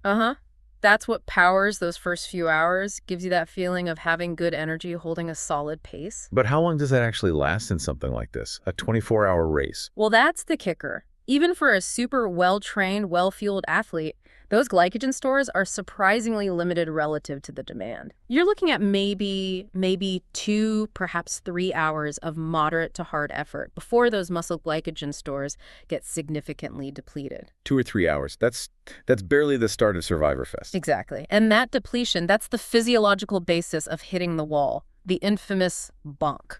Ah, okay. So that's what bonking really is, running out of that fast fuel. Pretty much. When glycogen levels plummet, your ability to produce energy quickly just tanks. It's not gradual fatigue, it's often a sudden, overwhelming wave. Legs feel like lead, brain goes foggy. You might feel dizzy, nauseous even. All classic symptoms. Your pace just falls off a cliff. It's your body physically unable to sustain the effort because the primary fuel line is empty. So when we see a runner suddenly slow, maybe start walking, looking kind of glazed over. Yeah. That's off the bonk hitting them hard. It's a very likely culprit, yes. And that's why continuous fueling, specifically carbohydrates, is absolutely non-negotiable right from the early hours. You have to start refueling way before you feel empty. Way before. You're trying to drip feed carbs back into the system to spare your glycogen stores, or at least slow down the rate of depletion, to push that inevitable bonk further down the road or make it less severe when it comes. Okay, so glycogen runs low. Does the body just, shut down?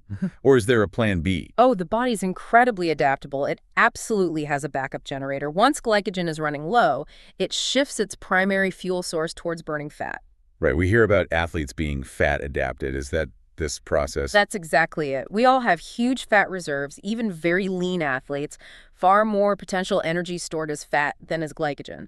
And through consistent endurance training, the body gets much, much better at tapping into those fat stores. How does it do that? It basically upgrades the machinery. It increases the enzymes needed to break down fat, improves the transport systems to get fatty acids to the muscles. It becomes a much more efficient fat-burning machine. Okay, so problem solved. Just run on fat. Seems like there's tons of it. Ah, if only. There's a catch. A big one. Fat is a fantastic fuel source for longevity, but it's a slower burning fuel. Slower burning. What does that mean in practice? It means the process of converting fat into usable energy, into ATP, is just inherently slower and more complex than converting glycogen.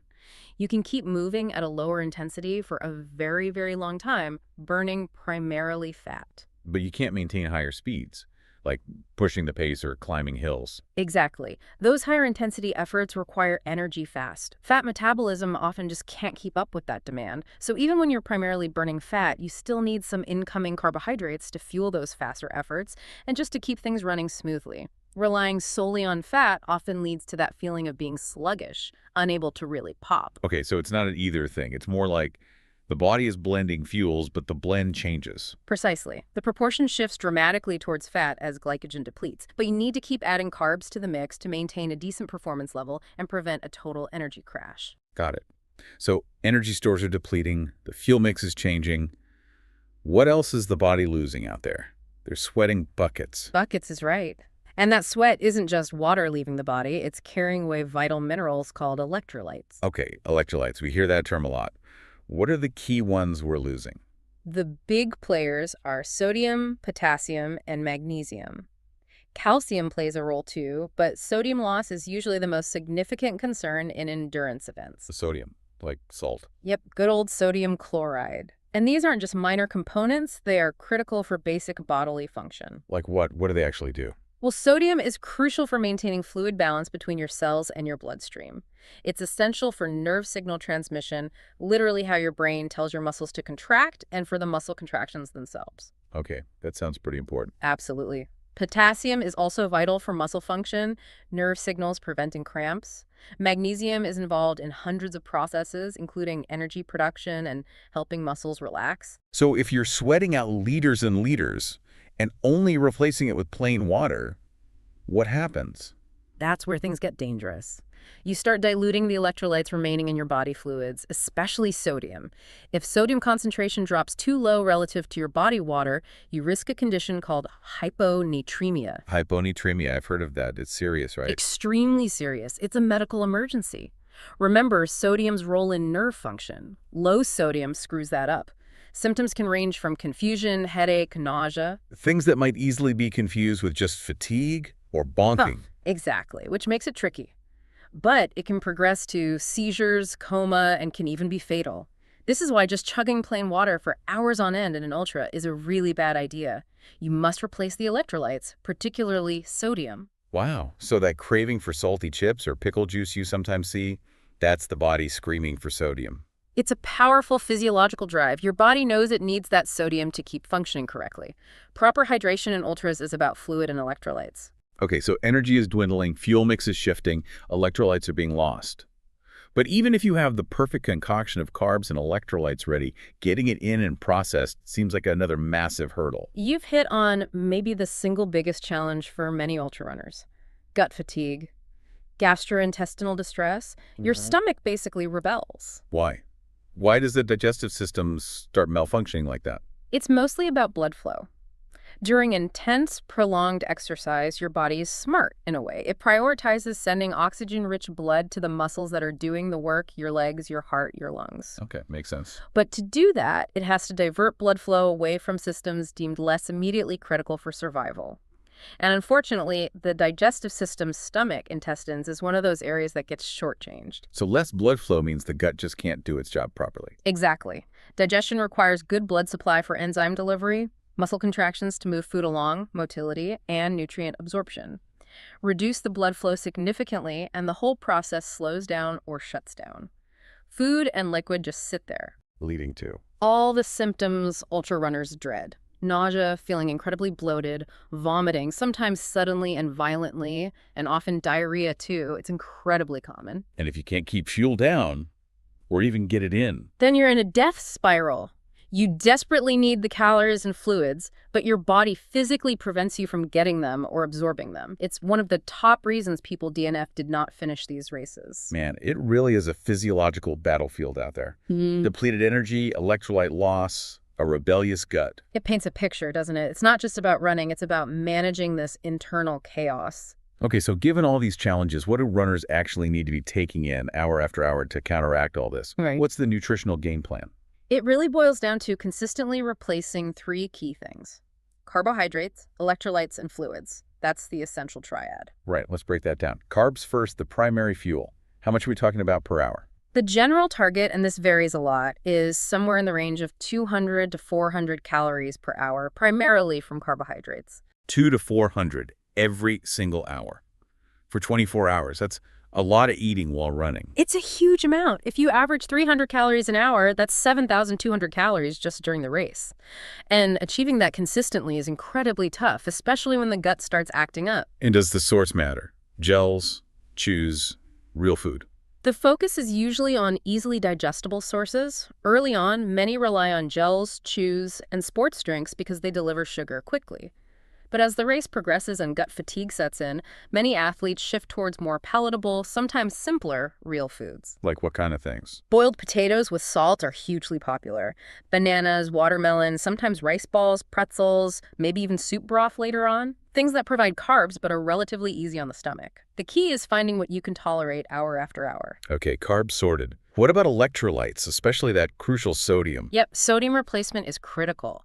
As we said, losses can be huge, easily 500 to 1,000 milligrams per hour, sometimes even more in hot conditions or for salty sweaters. 1,000 milligrams an hour. How do they even manage that? That's way more than you'd get in typical sports drinks. It usually requires dedicated electrolyte supplements. Things like salt caps or tablets, high-sodium drink mixes, or very salty foods. That's why you see pickle juice, olives, salty broth at aid stations. They're packing a sodium punch. You also need to replace potassium and magnesium, but usually in smaller amounts found in mixes or foods. Gotcha. And then fluids. How much water or sports drink? Fluid needs vary massively with conditions and sweat rate. A general starting point might be 400 to 800 milliliters per hour. That's roughly 14 to 27 ounces. But in heat, it could easily be over a liter per hour. And crucially, not just plain water, right? Absolutely vital reminder. It needs to contain those electrolytes, especially sodium, to avoid dilution and hyponatremia. Sports drinks are designed for this, combining fluids, electrolytes, and often carbs too. It's efficient. Okay, so it's this constant juggling act. Getting enough carbs, enough sodium and other electrolytes, and enough fluids, ideally all together. What about protein and fats? Do they have a role during the race? They do, especially in these really long events like 24 hours. But it's more of a secondary role compared to the constant carb drip feed. When do they come into play? Often later in the race. Small amounts of protein might help slow down muscle breakdown. Fats provide calorie density and can help with satiety, that feeling of fullness, which can be psychologically important when you're sick of sugary things. So not a primary fuel source during, but supportive. Exactly. You might see things like nut butter, a little avocado, maybe some runners incorporate things with more fat later on, but it's typically in small, manageable amounts. The focus remains overwhelmingly on carbs and electrolytes. All right, so we know what they should be taking in, but you keep coming back to how hard it is to actually do it because of the gut issues. And that cannot be overstated. That nausea, the bloating, the vomiting, it's the reality for almost everyone at some point in a 24-hour race. Knowing the science is one thing, executing it when your stomach is screaming no is the art. So how do the elites, the people who finish these things consistently, how do they manage it? Is it just mental toughness? Pushing through the nausea? Mental toughness is huge, definitely, but there's a physiological component too. Top ultra runners don't just train their legs and lungs, they actively train their guts. Train their guts? What does that even mean? Like stomach sit-ups?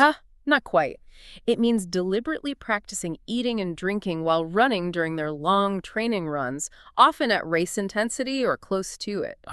So they simulate race conditions for their digestive system too. Exactly. They experiment relentlessly. What types of gels work? What about chews? Specific drinks? Real foods? How much can they tolerate per hour before problems start? They gradually try to increase the amount their gut can handle under stress. So they're finding their personal tolerance levels and what foods work for them. Precisely. Because it's highly individual. What works wonders for one runner might cause disaster for another. Race day is absolutely not the time to try that new energy bar you saw advertised. You need to have practiced with your exact fueling plan many, many times. It really is a science experiment on yourself during training. It really is. And this leads to some incredibly diverse and sometimes, frankly, weird-sounding fueling strategies among the pros. Okay, let's get into some of those. Story time. Yep. Who's first? Maybe Courtney Dahlwalter, the queen of pain caves and apparently unusual mid-race snacks. Courtney's a perfect example of intuitive fueling. While she uses standard stuff, she's famous for listening to her body's cravings, sometimes in extreme ways. Like the cheeseburger incident. That's the one. Eating a cheeseburger mid-100-miler. It sounds crazy, but clearly her body was signaling a need for something substantial, maybe fat, salt, protein, and incredibly, her gut handled it. It highlights her philosophy. Don't be rigidly stuck to one plan. Adapt based on how you feel. Amazing. What about someone like Scott Jurek? Plant-based legend? Dominated Western states? His approach must have been different. Very different in specifics, but similar in principle. Find what works for you and perfect it. Jurek, being plant-based, focused a lot on sustained energy from things he could digest easily. Like what? Rice balls were a staple, simple carbs, easy to eat. Miso soup for warmth, fluids, and sodium. And famously, Avocado burritos. avocado burritos. Small ones, providing calories and fats in a format his system tolerated well. His consistency at the highest level proved his meticulous approach worked incredibly well for him. Okay, and then there's Camille Herron, world record holder for 24 hours. Her fueling is legendary for being unconventional. Camille is just phenomenal. And yes, her reported race fuel includes things that make traditional sports nutritionists maybe raise an eyebrow. Taco Bell, beer, pancakes. It's all reported. Taco Bell burritos, soft drinks, candy, even beer. It sounds completely counterintuitive to performance. How is that even possible during a world record run? Well, number one, she clearly has an incredibly well-trained gut. She must have practiced extensively to know she can tolerate those things under extreme stress. Number two, there might be unique physiology at play.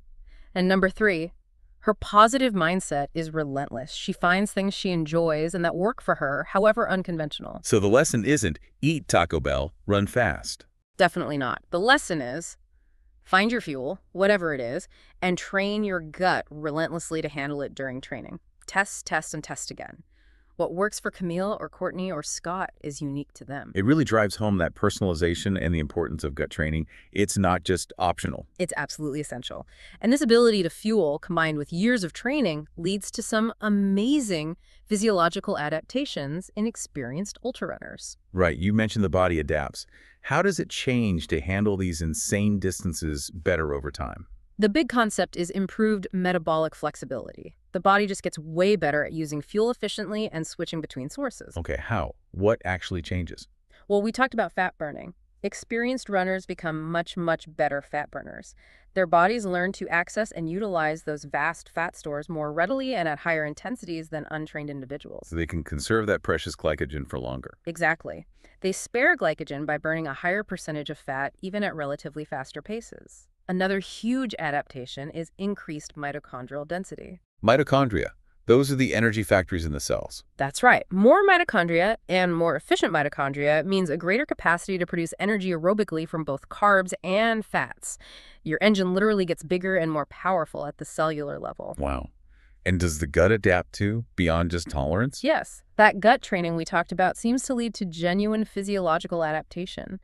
The gut may become better at maintaining blood flow, absorbing nutrients, and moving food along even when stressed, compared to an untrained gut. It becomes more resilient. So better fat burning, more energy factories, tougher gut. That's the recipe for endurance. It's a huge part of it. These adaptations combine to allow experienced athletes to sustain effort for incredibly long periods, manage energy levels more effectively, and tolerate the fuel they need to keep going. It's why they can knock out lap after lap. So connecting this all back to Survivorfest right now. Every time we see someone at an aid station grabbing that pickle juice or some candy corn at 2 a.m., or maybe even pierogies. You're seeing a live demonstration of this whole complex interplay. It's science meeting instinct, biology meeting burritos sometimes. It's their personal practice solution to this massive physiological puzzle. It really reframes the race. It's not just physical endurance or mental toughness, is it? It's fundamentally a test of fueling. Can you keep the machine running? Can you troubleshoot when things go wrong? Can you adapt your plan on the fly? That ability to manage the internal environment is just as important as the external running. That constant negotiation between the body's demands, its limitations, and the athlete's fueling strategy. That seems like the real hidden challenge out there. That's the magic and the difficulty of ultra endurance. Okay, so just to wrap up our deep dive here. Yeah. We've looked at the body's immense challenge, glycogen depletion, the shift to fat, electrolyte loss, the rebellious gut. And the absolute need for that triad. Continuous carbs, electrolytes, and fluids, tailored to the individual. We've stressed that gut training, practicing fueling under stress, is maybe the most crucial yet overlooked aspect of preparation. It's not just about strong legs. Absolutely. And how the body adapts over time, becoming a more efficient, resilient endurance machine through changes in fat metabolism, mitochondria, and gut function. Making fueling truly the fourth discipline of this sport, as vital as everything else. Couldn't agree more. It's the lifeline. So as you keep watching these incredible athletes push on through the hours at Survivorfest, here's something to think about. How does understanding this intense internal battle, this constant need to manage energy and fluids against the body's own resistance, change how you view not just their limits, but maybe even how you think about fueling your own body for your own daily challenges? It definitely gives you a new appreciation for what's going on inside, even when you're just going about your day. Well, thank you for joining us on this deep dive into the physiology behind the performance. Keep watching Survivorfest. Now you know a bit more about the incredible internal journey these athletes are on every single step of the way.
right, you're up. So guess what? Pavo just came up to me. You're running which event? 24-hour Loop B. And he wants to donate. How much are you going to donate today? $500. Wow. Can you believe that? Just like that. Just like that. So we met last year at Blackfoot, Pavo. Can you tell those that are listening at home how it all went down? So I met you last year, and that was by coincidence. I guess we were running together at Blackfoot. And that's how I told you. We were talking, and I said I'm gonna do this event, and that's when you said to me, "You're a rice director over here," and we met, and I think those events are great. I support two charities. One is yours, of course, and the other one is Make-A-Wish, and that's why I run. And I'm just, this event is amazing. Running in loops, it's like, who come up with a better idea than that?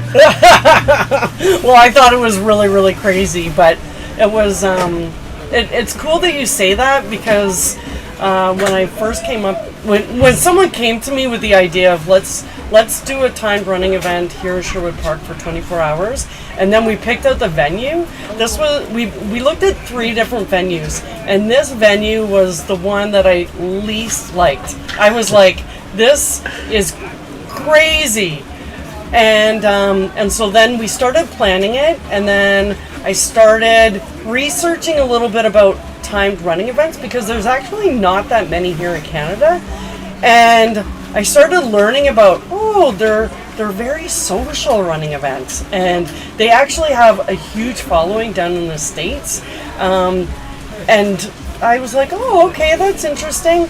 But it was really seeing and experiencing that first year where I was like, oh my God, I totally understand why there's a following in the States. And it's because of that socializing that happens, and the making of friends, and you're building community. And like, I saw you do it last year. Like, it was your first event last year, and within an hour you had everybody loving everybody, right? Like, just making friends, coaxing people. Tell us more about it, and your point of view from it. I think that my idea, I started running around 8, maybe just over 8 years ago, and I think that, I look at everything, and I think that maybe go back. When I watch all the social streams and everything, there's too many people concentrating like what you need to do for 5K, for 10K, for 20K. And I don't know if bullshit is about word over here, but I think that it is a lot of BS, because as long as we all come out and hang out together and run a little, it's awesome. And and events like these are great. So I run ultras in the mountains, and over there you're hanging out by yourself for 2-3 hours. You don't see anybody. We're over here, you see the same people all the time. You can cheer them, you can talk to them. It's just awesome. And the farther you go and everybody gets more tired, you see bigger smiles on their faces until they don't smile anymore, and then that you just need to shut up for a second. But they're always coming back. It's you see them, and I think that on an event like that, the best saying is you can tell everybody that you're gonna see them around, because you see them every round, But I love that. It's just awesome. And and seeing people like over here right now, today we got Dave Proctor running over here, who's like the Canadian legend. I got a bit starstruck when I seen him again today, but it's just great. You get guys which there's I think her name is Barbara. I met her last year. She's walking for 12 hours. She's 65. We got 80-year-old runner, and we got guys, and they're mostly walking, enjoying themselves. And then you got guys which are like Speedy Gonzalez. You can barely see them running past. They're so quick. Yeah. And I think this event is awesome for everybody. And you can do 6, 12, 24.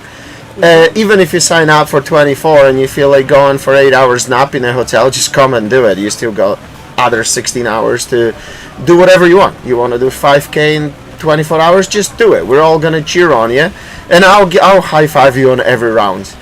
And believe me, I'm not the fastest. I'm one of the slower runners. I'm just coming to have fun. Yeah. You definitely have fun out there, and love it. Just and you make it so much more fun for the other people too. And every year, there's a few people who are like you and are joking and bugging in a positive way. Like I was talking about my friend Wayne earlier today. He's the guy on Loop A that is just chatting with everybody and making people feel relaxed and at ease. And you didn't hear me talk about how really important that is, like, for the athletes, because you're right, like, people get really stressed out and intense, and you actually don't run better when you're like that. You want to just be chill. And so having people like you around, and to donate $500 to today, like, when it's such a crappy running day, like, what you mean? You're actually bringing out the sunshine of this event. We're getting a shower while running. Oh, look at this! Look at Corey! Look at Corey! Oh my God! We're getting a free shower today. There. See, at least look. I look at the positives. It's raining, but it's way warmer than it was last year. Yeah. Last year it was the crappiest day of my life. I'm not kidding. I think the only worse day than that when I was hungover deep sea fishing. That beat it, but last year was a disaster. But again, I've been here till around 5:30 in the morning. That was when I bailed out, and still everybody was so happy. Everybody was so positive because, you know, maybe I think like the charity. I think there's too many people which are not speaking, and we all should be a little bit more positive. And I appreciate that you're saying about donation, but I think all my life and what I do, I think that if every one of us can do just a little bit, like, you know, run to help people, I don't know, go and work in the soup kitchen for homeless. Every one of us can give half an hour every week, and if we do it, like, world will be way better place, and everybody will be just happier. And, you know, let's smile. And what else we got to do? If we're gonna just be crappy, gonna be like me at work, just unhappy. No, I'm just kidding. But let's all be happy and do a little bit for each other, and life gonna be better. Yeah. Thank you so much. Is there anything else you wanted to say before I get you to get back out on the track? If you want to come around 9 p.m., anybody who's watching, bring pizza. I do pepperoni. I bet you there's enough runners which will have some, and pizza and chicken McNuggets, and maybe Fireball. We'll see. Yeah. Oh, no alcohol. We're at Strathcona County Athletic Park. There's big rules about that, so no alcohol here. Yeah, no alcohol here, but we can go out on the street. Pizza and whatever else. Thanks so much. Thank you. Welcome back, everyone, tuning into the Survivorfest live broadcast.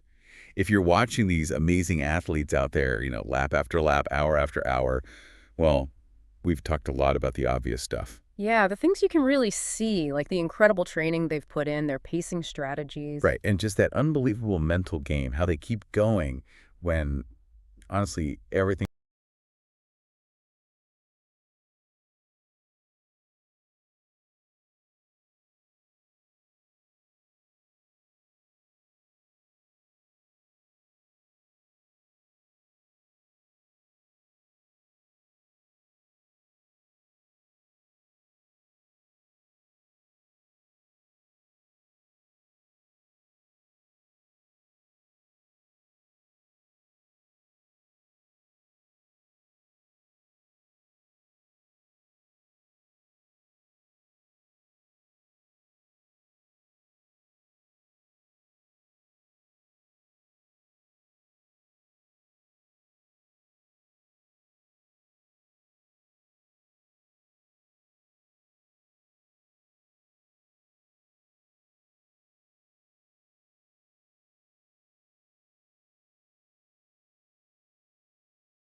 Something that has to be done.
Yeah.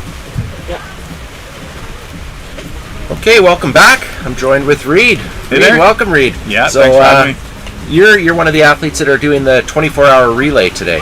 That's right. Me and 2 other silly guys decided it'd be a good idea to give this a go this year. And so what time do you start your section?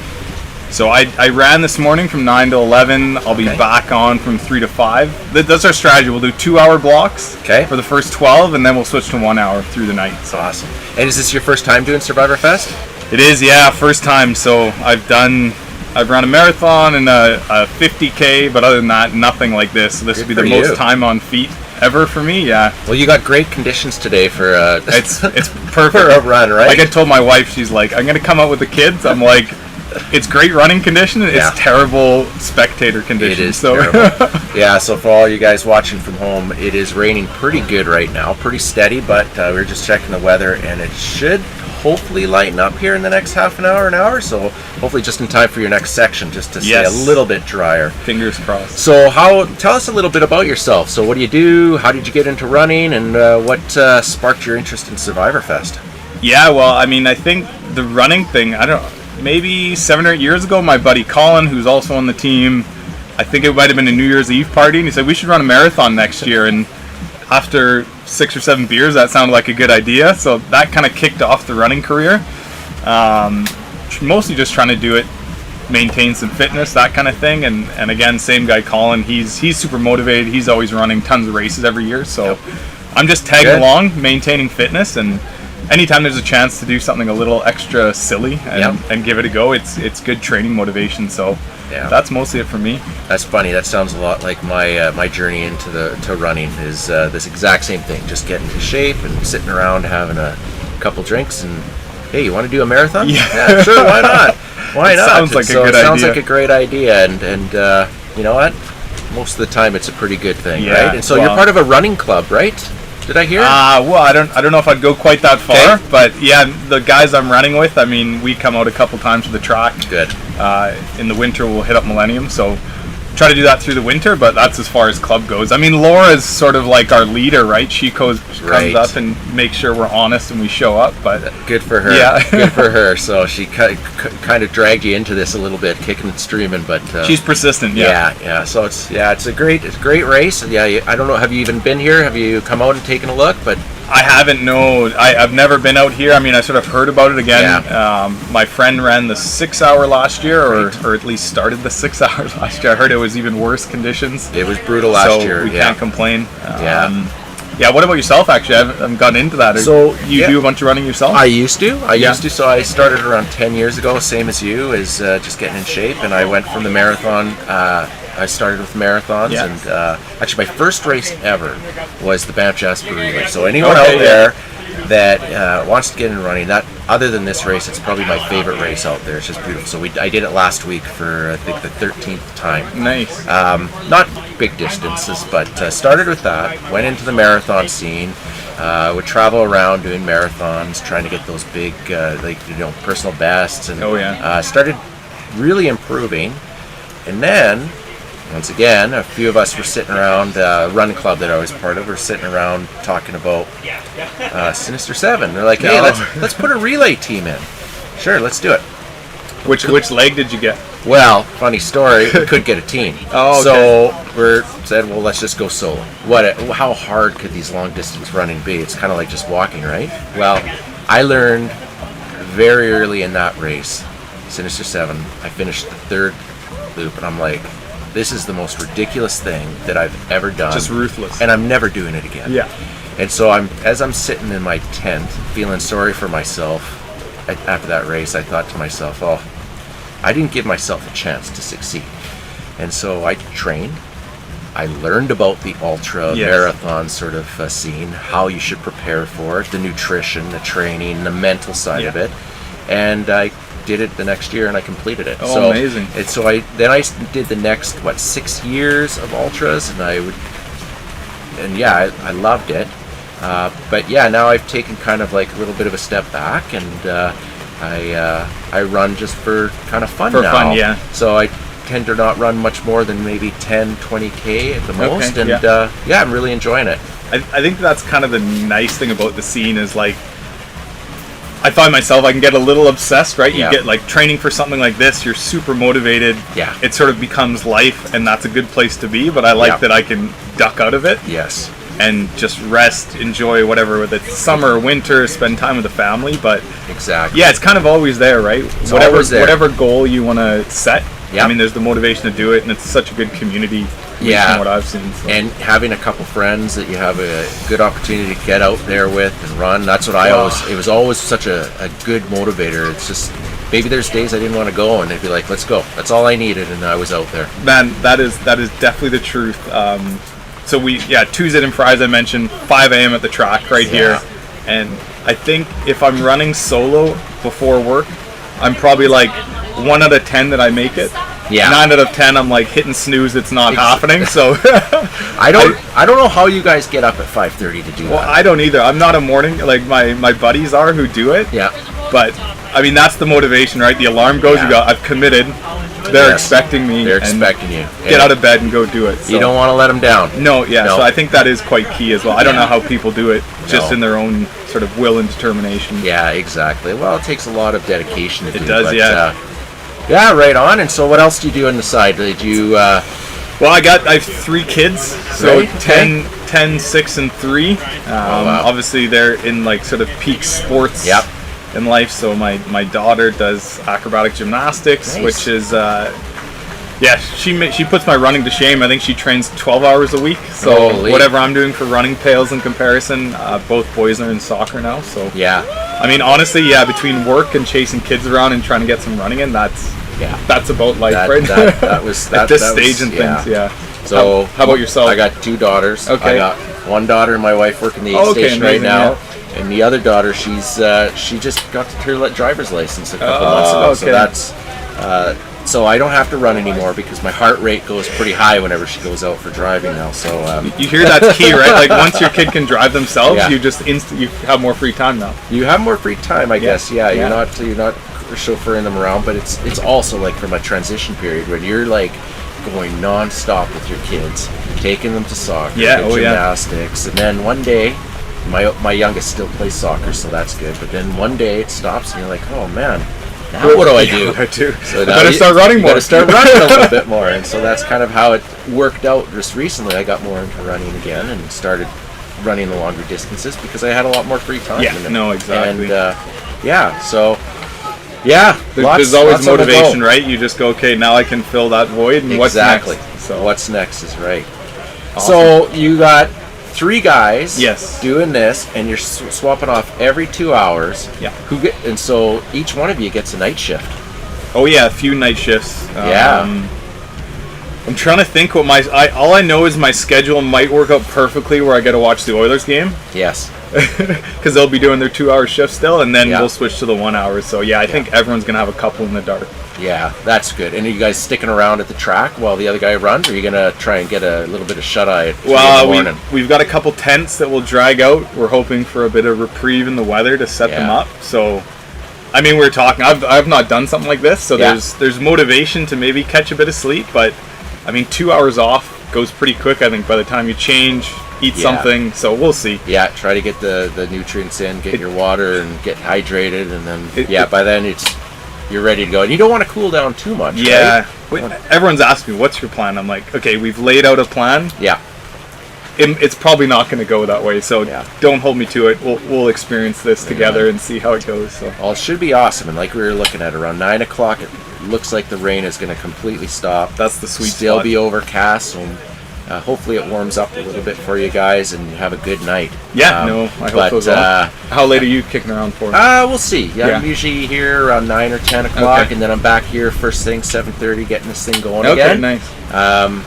So it's a long day, but it's usually a really enjoyable day. But last year we had it was so windy I couldn't set things up here because everything started blowing over.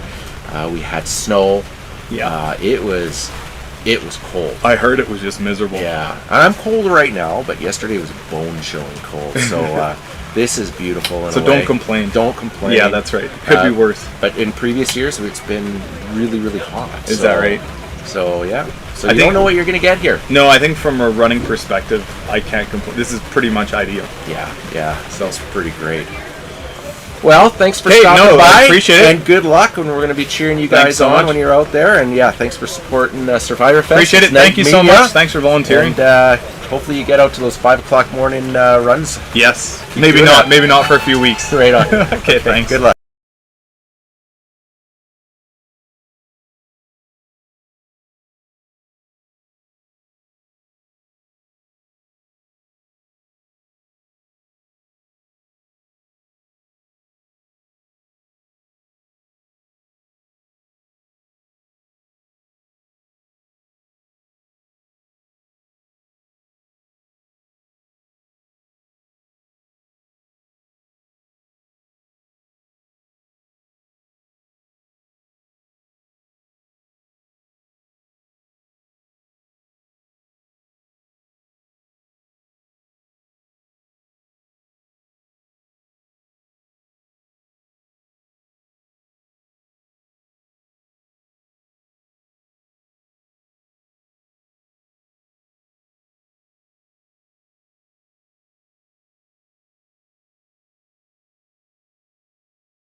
Okay, welcome back. So I'm joined now with Cameron from the Saffron Centre. Thanks for joining us today, Cameron. Yeah, thank you for having me. So first off, I just wanted to go over a little bit what the Saffron Centre is. And so you've been serving Sherwood Park community for over 2 decades, founded in around the year 2000, and you've been a cornerstone of support for individuals affected with sexual violence and trauma in Sherwood Park and across the greater Edmonton area, I believe, right? Yes. Yeah. And so through trauma-informed care, the Saffron Centre provides free counseling, police and court support, educational programs, and outreach services supporting approximately 300 Albertans each year. And so whether it's helping someone through the healing process, guiding them through the legal system, or providing prevention education in schools, their work is truly life-changing. And so today we'll hear a little bit more what they do and some of the challenges they face, and how funds raised by Survivorfest are directly impacting their ability to serve. So let's get into it. So can you start by telling us about the Saffron Centre a little bit more and about all the work that you guys do for the community? Yeah, so I'll talk more about it in a second, but this is our 25th year in service, which is super exciting. But we're a sexual assault centre here in Sherwood Park, and our kind of 3 main pillars, as you mentioned, are counseling, as well as police and court support and public ed. So that's what I do. I'm on the public education team, which means I spend a whole lot of my time in classrooms talking to youth from grades like preschool all the way up to grade 12, as well as adults and professionals. And so all of our services are available for anyone that's been impacted by any form of sexual violence, no matter how long ago it was, no matter if it's been reported or not. So that's nice. We want to make our services as barrier-free as possible. So they're accessible for anyone, even if the incident happened decades ago. They're still able to access our services. For counseling specifically, it helps youth aged 4 and up. And we have 5 different kind of programs that we offer. So we'll talk more about those later, but our police and court support program is essentially where some of my colleagues will go to court with people. They will go to police reporting interviews with them. They will go to Crown meetings and support them through any point in the criminal justice system, whether that's just providing information, helping them fill out documentation, accompanying them with Yukon, which of course we'll talk about later as well. And then public ed, of course, which is what I do. We give hundreds of presentations every single year.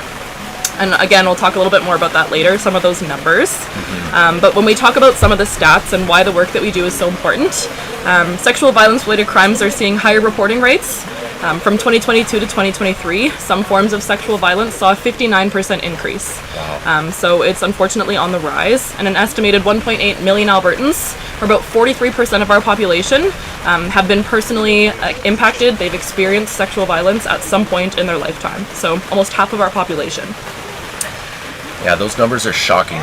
Absolutely shocking. So that just kind of emphasizes how important the Saffron Centre and the work that you guys do really is. And I know we'll talk a little bit more about some of those programs, but anyone with children in Sherwood Park has had the Saffron Centre come to their schools to educate them. And I think I've chatted with my daughters when they went through it. And one's at the aid station right now that would have gone through one of those. And yeah, that work that you guys do is so critical. And so why don't we get a little bit into some of those, more detail, some of those programs that you guys offer. Yeah, absolutely. So our 5 counseling programs are designed to help survivors at any point in their healing journey. All of our staff are trauma-informed and disclosure trained so that we can ensure survivors feel heard and listened to, no matter if they're talking about something for the first time or if they are sharing our story again and feel comfortable sharing it with us. So in the kind of field of work that we do, it's not uncommon for us in the community when we're at events such as this, when we're in schools, when we're at events like Teachers Convention even, when we are just out in the community. We were at an RCMP Expo last month. It's not uncommon for us to get disclosures in those spaces. And so being trauma-informed, making sure that we are all making sure that we know how to respond to someone in a way that makes them feel supported and heard and believed really is really crucial to the work that we do. Everyone that visits us, everyone that talks with us, we want them to leave feeling heard and supported and believed. And that's kind of one of our slogans is like, I believe you. And that's essentially kind of what we're here to do. And for programs, we offer 5 main counseling ones. So we offer Foundations of Healing, which is the kind of first program that we offer. It's an intro and more focused on like psychoeducation. So helping people learn about like grounding tools, how to help stay grounded in certain moments, especially when talking about things that are difficult. That program can be online, it can be in person, it's module based, which is nice. It can be group or individual. And so that often is a program that we will extend to people that are on our wait list. We'll talk more about our wait list later, of course. But then some of our other programs, like we have Seeds of Healing, which is typically kind of the main one people think of, where they're in talking with one of our therapists or counselors, helping to process the trauma that they experienced. But another myth is that people have to talk about what happened to them when they're accessing our services. They don't have to talk about it at all. If they would like to talk about it and work through that trauma, they absolutely can. Sometimes that takes 10 sessions, sometimes that takes 20. There's no session limit, which is really nice. So I'm just trying to think of our other programs off the top of my head. We recently came out with our Trails program in August last year.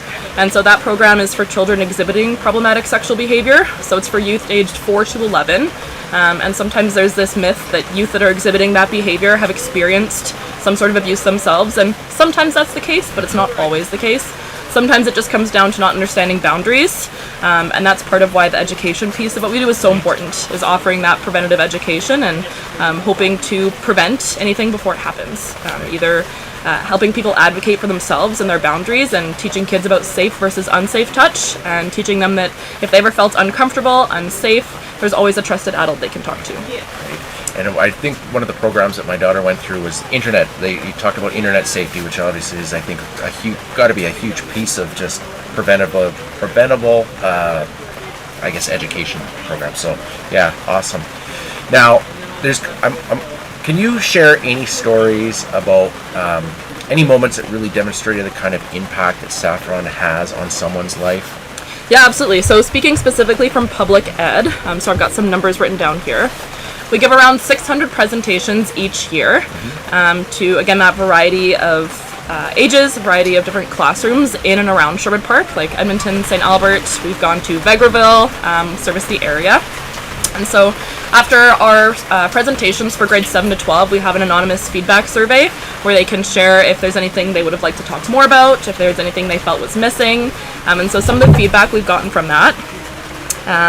There's a few answers I've copied here. So one of the students said, "Thank you so much for helping people that have been through things like this. It means so much, not only for people that have experienced things worse than me, but also just showing us how we can cope with such things and that it's never our fault, even if we want to believe that. I thank you with everything in my heart." Another student said, "It helps people who didn't know about sexual violence before to have an idea of how it may impact people around them." Another student said, "It helped me learn more about trauma and how to deal with it and help others who are suffering from it." And another response says, "Even though I wish that there wasn't a reason for these kind of programs to exist, nobody should have to deal with a sexual assault. So thank you for providing a safe space for sexual assault survivors." So that's, of course, just a few, but it speaks to the amount of students that are either resonating with what we're talking about or are learning. And especially when we talk about sexual violence, there's a lot of myths. And so breaking down those myths is one of my favorite parts of the job, as a lot of those myths that are held by the general community. And so breaking those down and helping to provide accurate education is something that's been really impactful in community members and students. Yeah, and getting some of that feedback must be pretty rewarding for you guys when you go out there and you're seeing that you have that type of an impact. Yes, very, very valuable, and especially when we talk about things like internet safety. It's one of my favorite presentations that we do, and I was in a grade 2 classroom a couple months ago. We were talking about apps and like social media apps, and I felt like maybe it wasn't landing with some of them. So I'm like, okay, like these are grade 2 students, how many of them are actually on like Snapchat? So I asked them, how many of you guys are on Snapchat? And in a class of about 30, there were 5 of them that were not on Snapchat. That class wasn't the anomaly. It's in almost every single elementary school classroom that we're in. And so making sure that youth are aware of kind of the basics of internet safety, whether it has to do with sexual violence or just internet safety in general, is a super, super big piece of what we're doing right now as technology becomes an even bigger part of everyone's life. Yeah, wow. Okay, and so you kind of alluded to it a little bit before, or hinted on it, that there's a wait list. So what are some of those biggest challenges that you're facing and being able to provide those services? And what would you like the community to know on how they can help? Yeah, so our biggest challenge by far is just that the volume of people that are needing our support and are looking for assistance and help outweigh the capacity that we have. It relates to everything we mentioned, and without funding, it's really hard for our staff to be able to provide these services. It's really hard for us to make sure that we are giving everyone the level of care that they need. And so, of course, without that funding, we can't hire the proper number of professional supports that it would take to get people off of our waiting list. So if kind of the most important thing for the community to know, I think, is that even though we do have a wait list, people calling or emailing in will still absolutely be speaking to someone from our client care team. They will never be subject to answering like a machine or like AI. Like, there's always a human there to listen and help them, whether that's to help them register, answer any kind of questions, provide referrals. We want people to know that even though there is a wait list, they can absolutely still access support from us in some way without having to wait. Yeah, awesome. And so events like Survivorfest are more than just raising the funds. It's also about raising that awareness about sexual violence, as well as the work that you guys do. And so what kind of impact do you hope that this event itself will have in helping people better understand the issues and to support the work that you're doing? Yeah, absolutely. So Survivorfest has been an excellent partner over the years to really help us kind of raise that awareness about the work that we do in the region, especially the work we're doing, again, in public education. Being able to attend events like this and talk with community members, talk with people, and really just engage in like community conversation has been super, super important. Our hope is that through this event and events like this, people can enjoy themselves while also gaining a little bit of understanding about the importance and the impact of sexual violence prevention education. And if it's something they've never learned about before, maybe this is that first kind of instant where it sparks a conversation. And that's really what we hope to do, is just to gain and further community education and awareness. And so events like this and the support, of course, is absolutely wonderful. It has been a very, very great partnership. It's been a great support, and we're very, very grateful to have Survivorfest in our corner.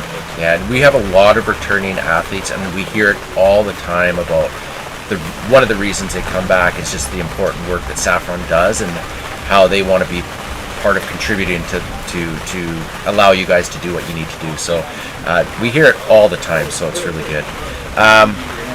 So have you seen, I think, yeah, you did allude to it even earlier on, you're starting to see an increased amount of people needing the service, but are you seeing an increase of people using the service as a result of the awareness campaigns? Yes, so we have seen an increase overall in the number of people that are reaching out for support, which is likely due to several reasons.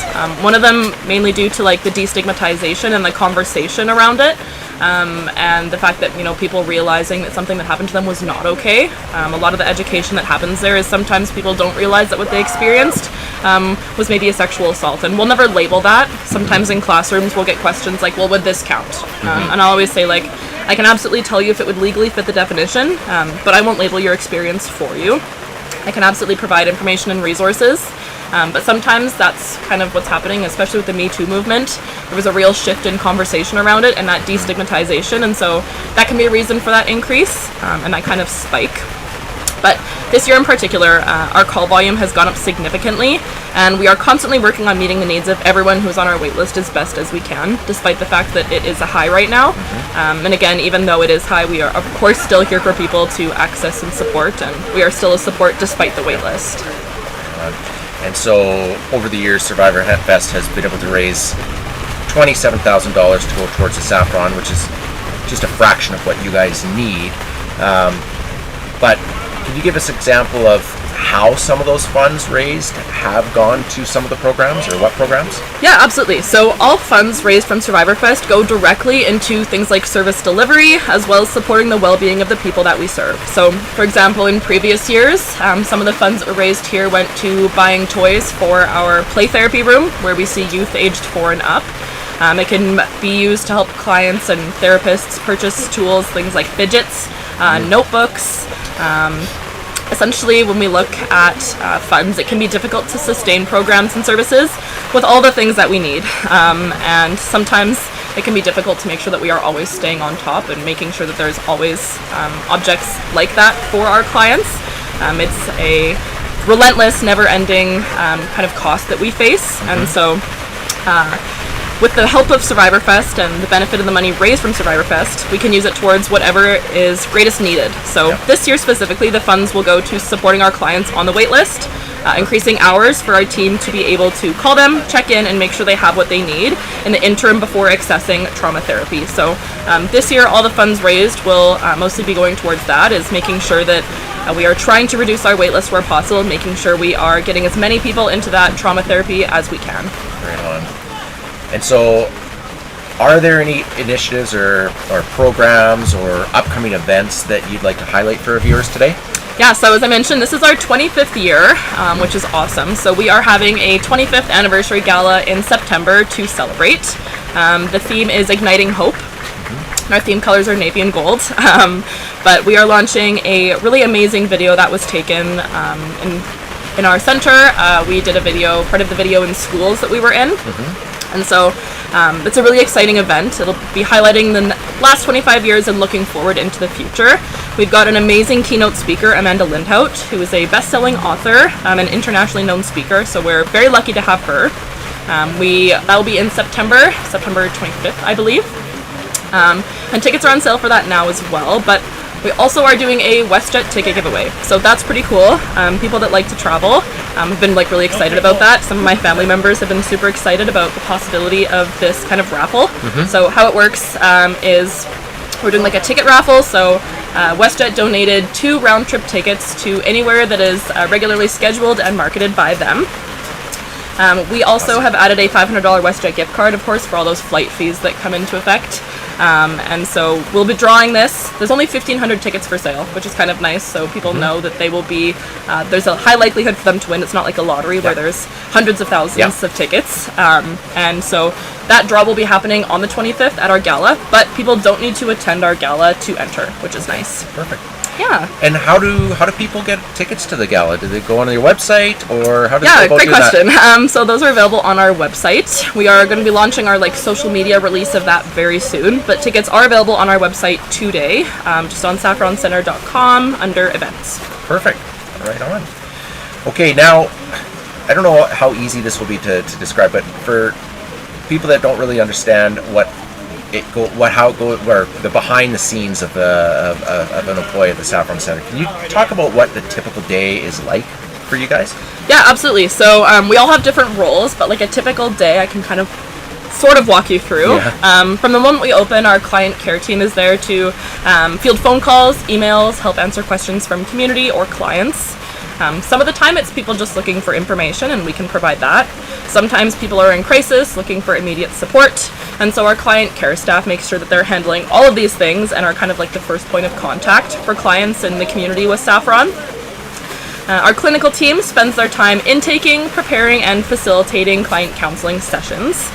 So all clients have to complete a registration and intake before they can be assigned to a therapist, and our team works very, very hard to make sure that each client is assigned to a therapist that would be best for them based on many factors. But during sessions, our therapists may work with clients on anything affecting them, not just their experience with sexual violence. So of course, trauma impacts people in a variety of ways. Sometimes they can bring Yukon into the session as well, as a kind of supportive resource, additional comfort as well. Upstairs, so that's the clinical side. I work in the non-clinical side, so that happens to be what I'm more familiar with. So as I'm reading my notes for that. But upstairs, our police and court support team works up there, and they're busy checking out new court dates, scheduling police interviews, making sure that they are helping prepare our clients for their experience in court. They work as a team to make sure that all of our clients and their family members feel supported throughout their police reporting process and court experience. Our public ed team is almost never in the center, so we'll usually be at schools or in community groups, training children, youth, and adults about sexual violence prevention. So because we all have so many different roles, there's not really a standard one day, but we all work with each other, and we are very collaborative to make sure that all of our clients are getting the support and care they need. So it's not uncommon for clients in our counseling program to be referred to our police and court support program, or vice versa. So we are very collaborative as an agency, and even though myself, I'm not really in the center, I'm usually in schools or at events. We all are doing our absolute best to make sure that all of our clients are getting all of their needs met and supported. Right on. And so 2 years ago, we had visited, Yukon came to visit us at Survivorfest, and it was actually one of the best interviews I've ever done, but unfortunately I had the microphone muted and nobody got to hear Yukon's answers, so that's really unfortunate. So can you talk a little bit about Yukon, give people an idea of what he does? And Yeah, we love talking about Yukon. I often say to kids when I'm like presenting, I give them a little intro to Yukon. Elementary school kids love hearing about her. We have a picture at the start of all of our presentations. And I always say to them, like, even though I could talk about Yukon for an hour, I'm actually here to talk about boundaries with you. She's a wonderful, wonderful resource and a support. Of course, she's adorable, which helps as well, but she can provide a very calm, grounding presence for clients of all ages, which is wonderful. She has the ability to go to court, as I mentioned, whether that's like curling up on someone's feet as they are testifying, whether it's laying across their lap in a counseling session, or simply being in a school to help youth connect and ground themselves. Essentially, her role is to help calm people down. And so when we bring her to school, sometimes students will say, like, oh, she's so sleepy, like, she looks so tired. Is she really tired? Did she have a busy day? And we remind them that actually that's what she's trained for. So when she has her vest off, she is a normal dog that loves treats. If you have a baby carrot, she will beg for those. She loves that. Loves cheese in a can for some reason. That's her favorite thing in the world. But she has many toys that she plays with in the office. And so when she's working and she has her vest on, her job is to be that calming presence. And so sometimes kids will say, like, oh, she looks sleepy. And that's just her making sure that she is calm and can help facilitate grounding. And again, like, she'll sleep on people's laps, she'll lay on people's laps. She is a very loud snorer, which can be quite funny. And the other day in the office, I was standing in my boss's office and I was like, what does that sound like? It sounded like there was like a muffled event like going on outside somewhere else in the building, and it was Yukon like snoring away on her bed. So yeah, she's a wonderful support for our clients, for even community when we're in schools.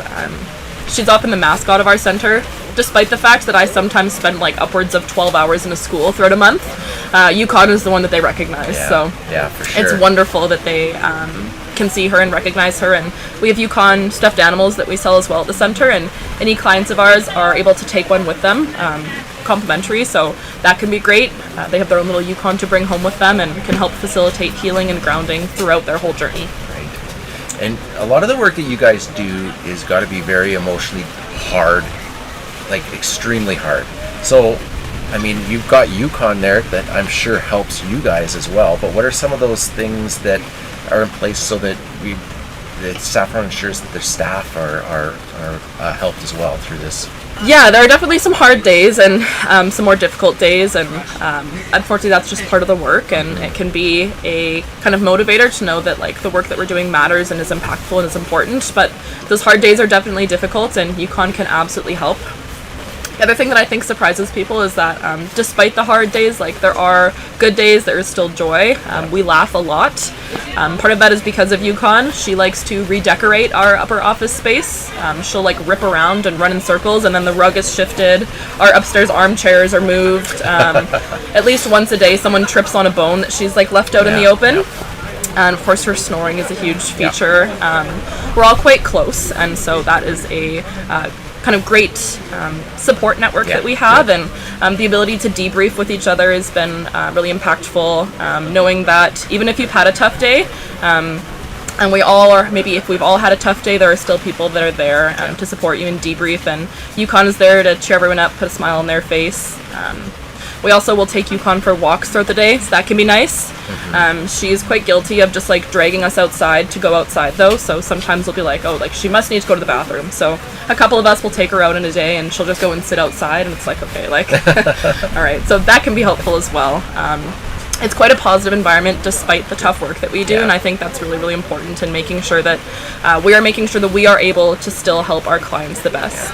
Compassion fatigue is sometimes things that people can face when they're working in the trauma field, and so making sure that those supports, whether that's like debriefing with coworkers, supervisors, directors, we have a staff wellness manual, which is wonderful.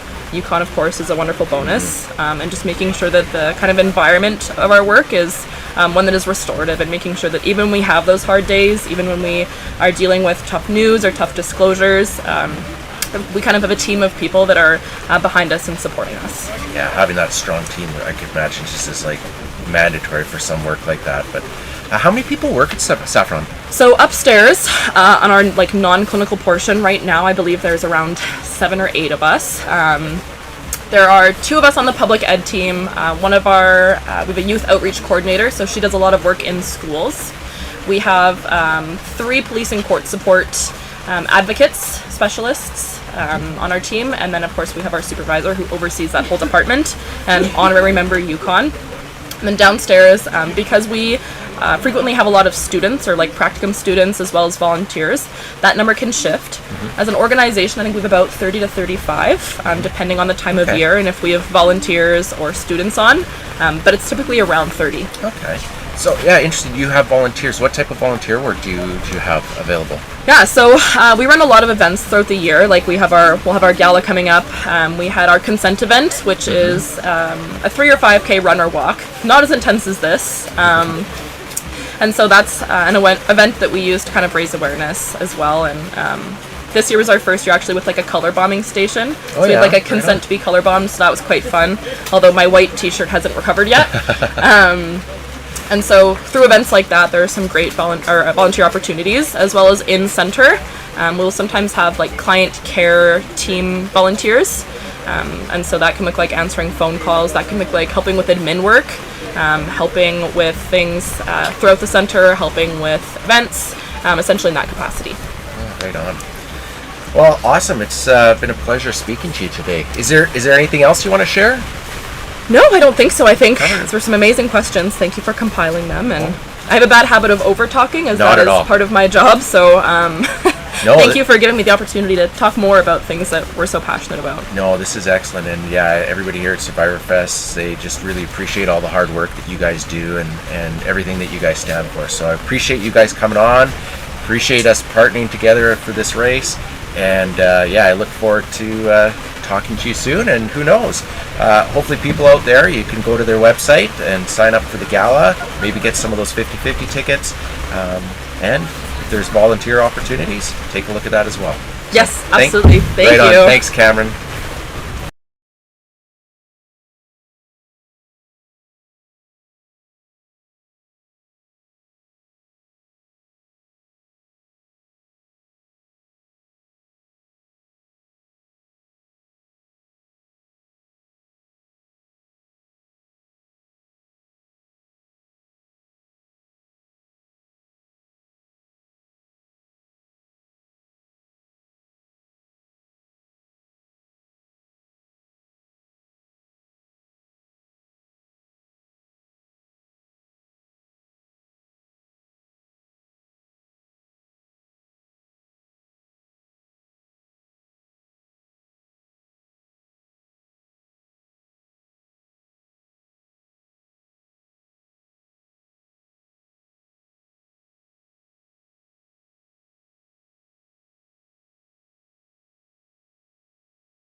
Welcome back to the deep dive. We've got this fantastic collection of profiles from the Survivorfest athletes this year, really giving us a look inside. What makes this event so special? Absolutely. And today our goal is to really dig into these, go beyond just the surface details. Right. We want to understand what drives these people, the challenges they've overcome, the sheer determination it takes to even get to that start line. Exactly. Think of it as our way of exploring the kind of the human side of ultra endurance, but specifically through the lens of Survivorfest.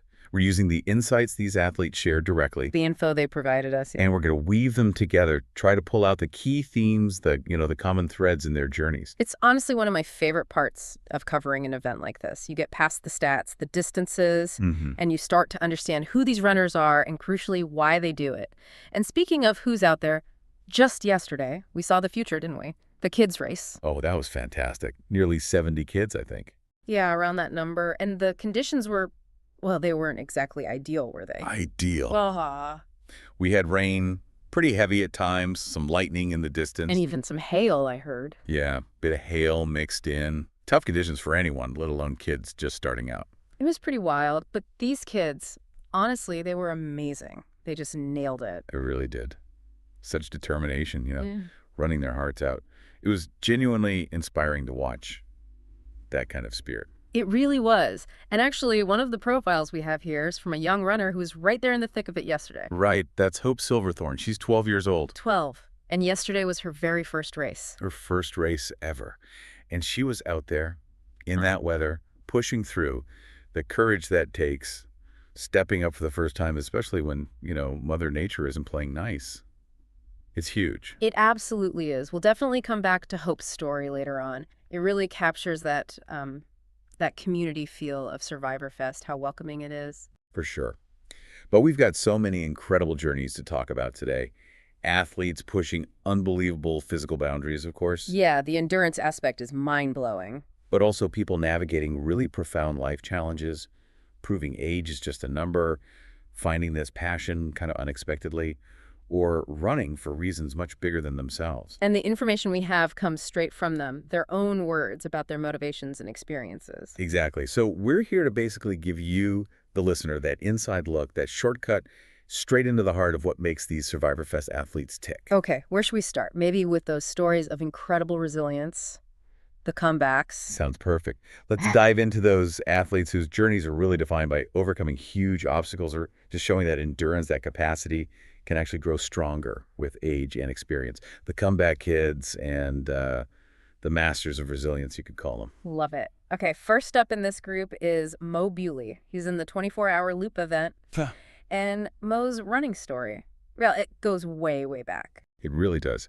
He started running seriously in 1981, his first ultra. That was a 50-miler back in 1986 in Kelowna. And get this, he ran it in 7 hours, 33 minutes. He mentioned that's actually still his PB for the 50-mile distance. And think about that time frame, 1986. That was a totally different world for ultra running. Oh, completely. No online registration. Right. You mailed in your entry.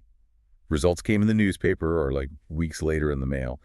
It was much more niche, maybe even more rugged than it is today in some ways. He was truly there at the beginning of organized ultras in Western Canada, wasn't he? Tackling 50 and 100 milers when they were still measured in miles, and each race had its own unique, tough character. And his record since then is just, well, it's staggering.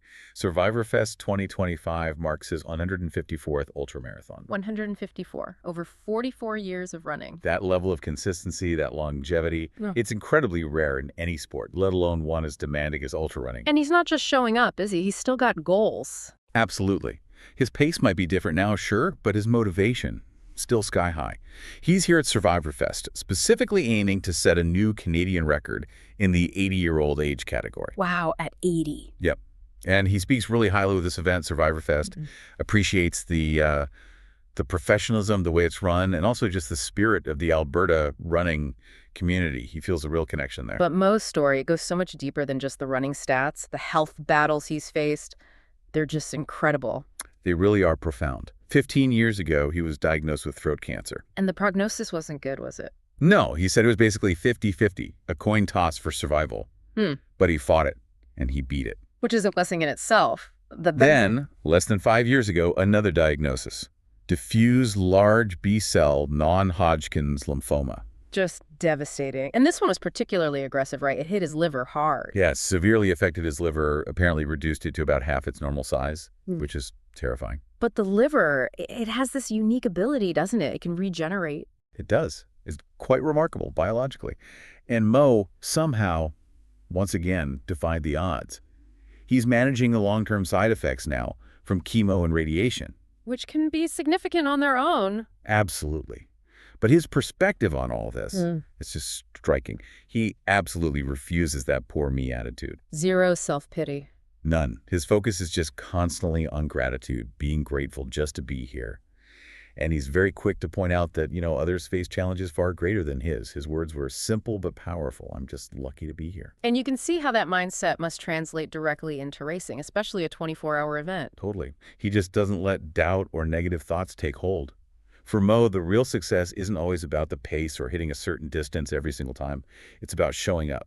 It's about giving your best on that day. He said failure is not in doing poorly. It's in not showing up at all. Exactly.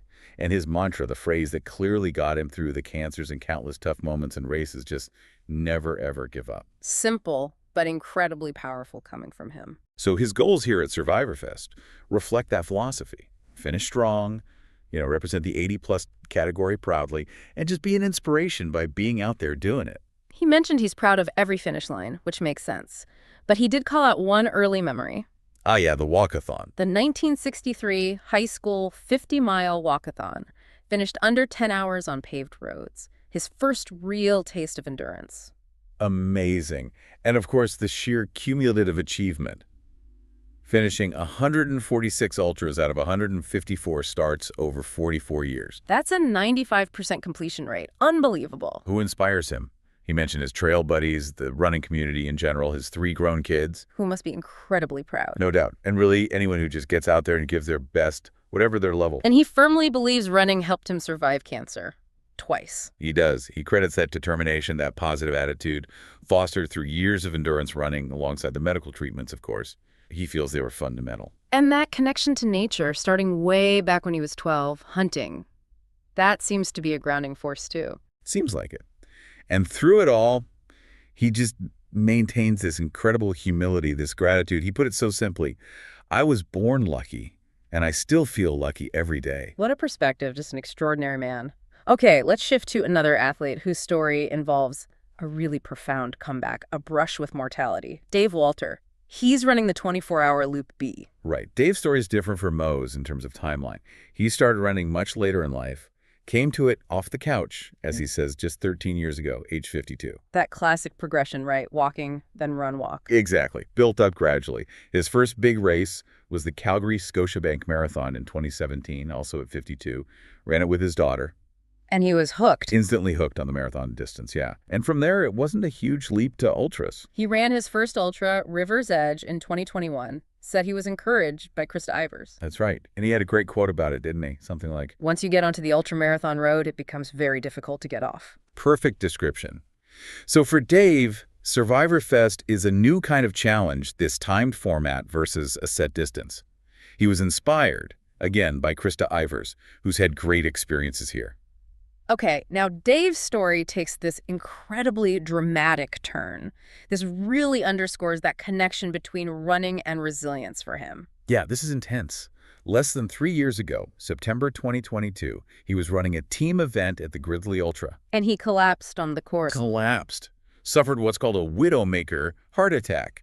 Went into full cardiac arrest. Right there on the trail. Life-threatening. Absolutely, in a remote spot. Yeah. But, crucially, fellow runners saw him go down, immediately started CPR. Amazing. Strangers helping strangers. Exactly. That, plus the emergency care that followed, saved his life. It's a powerful testament to that ultra community spirit, isn't it? People looking out for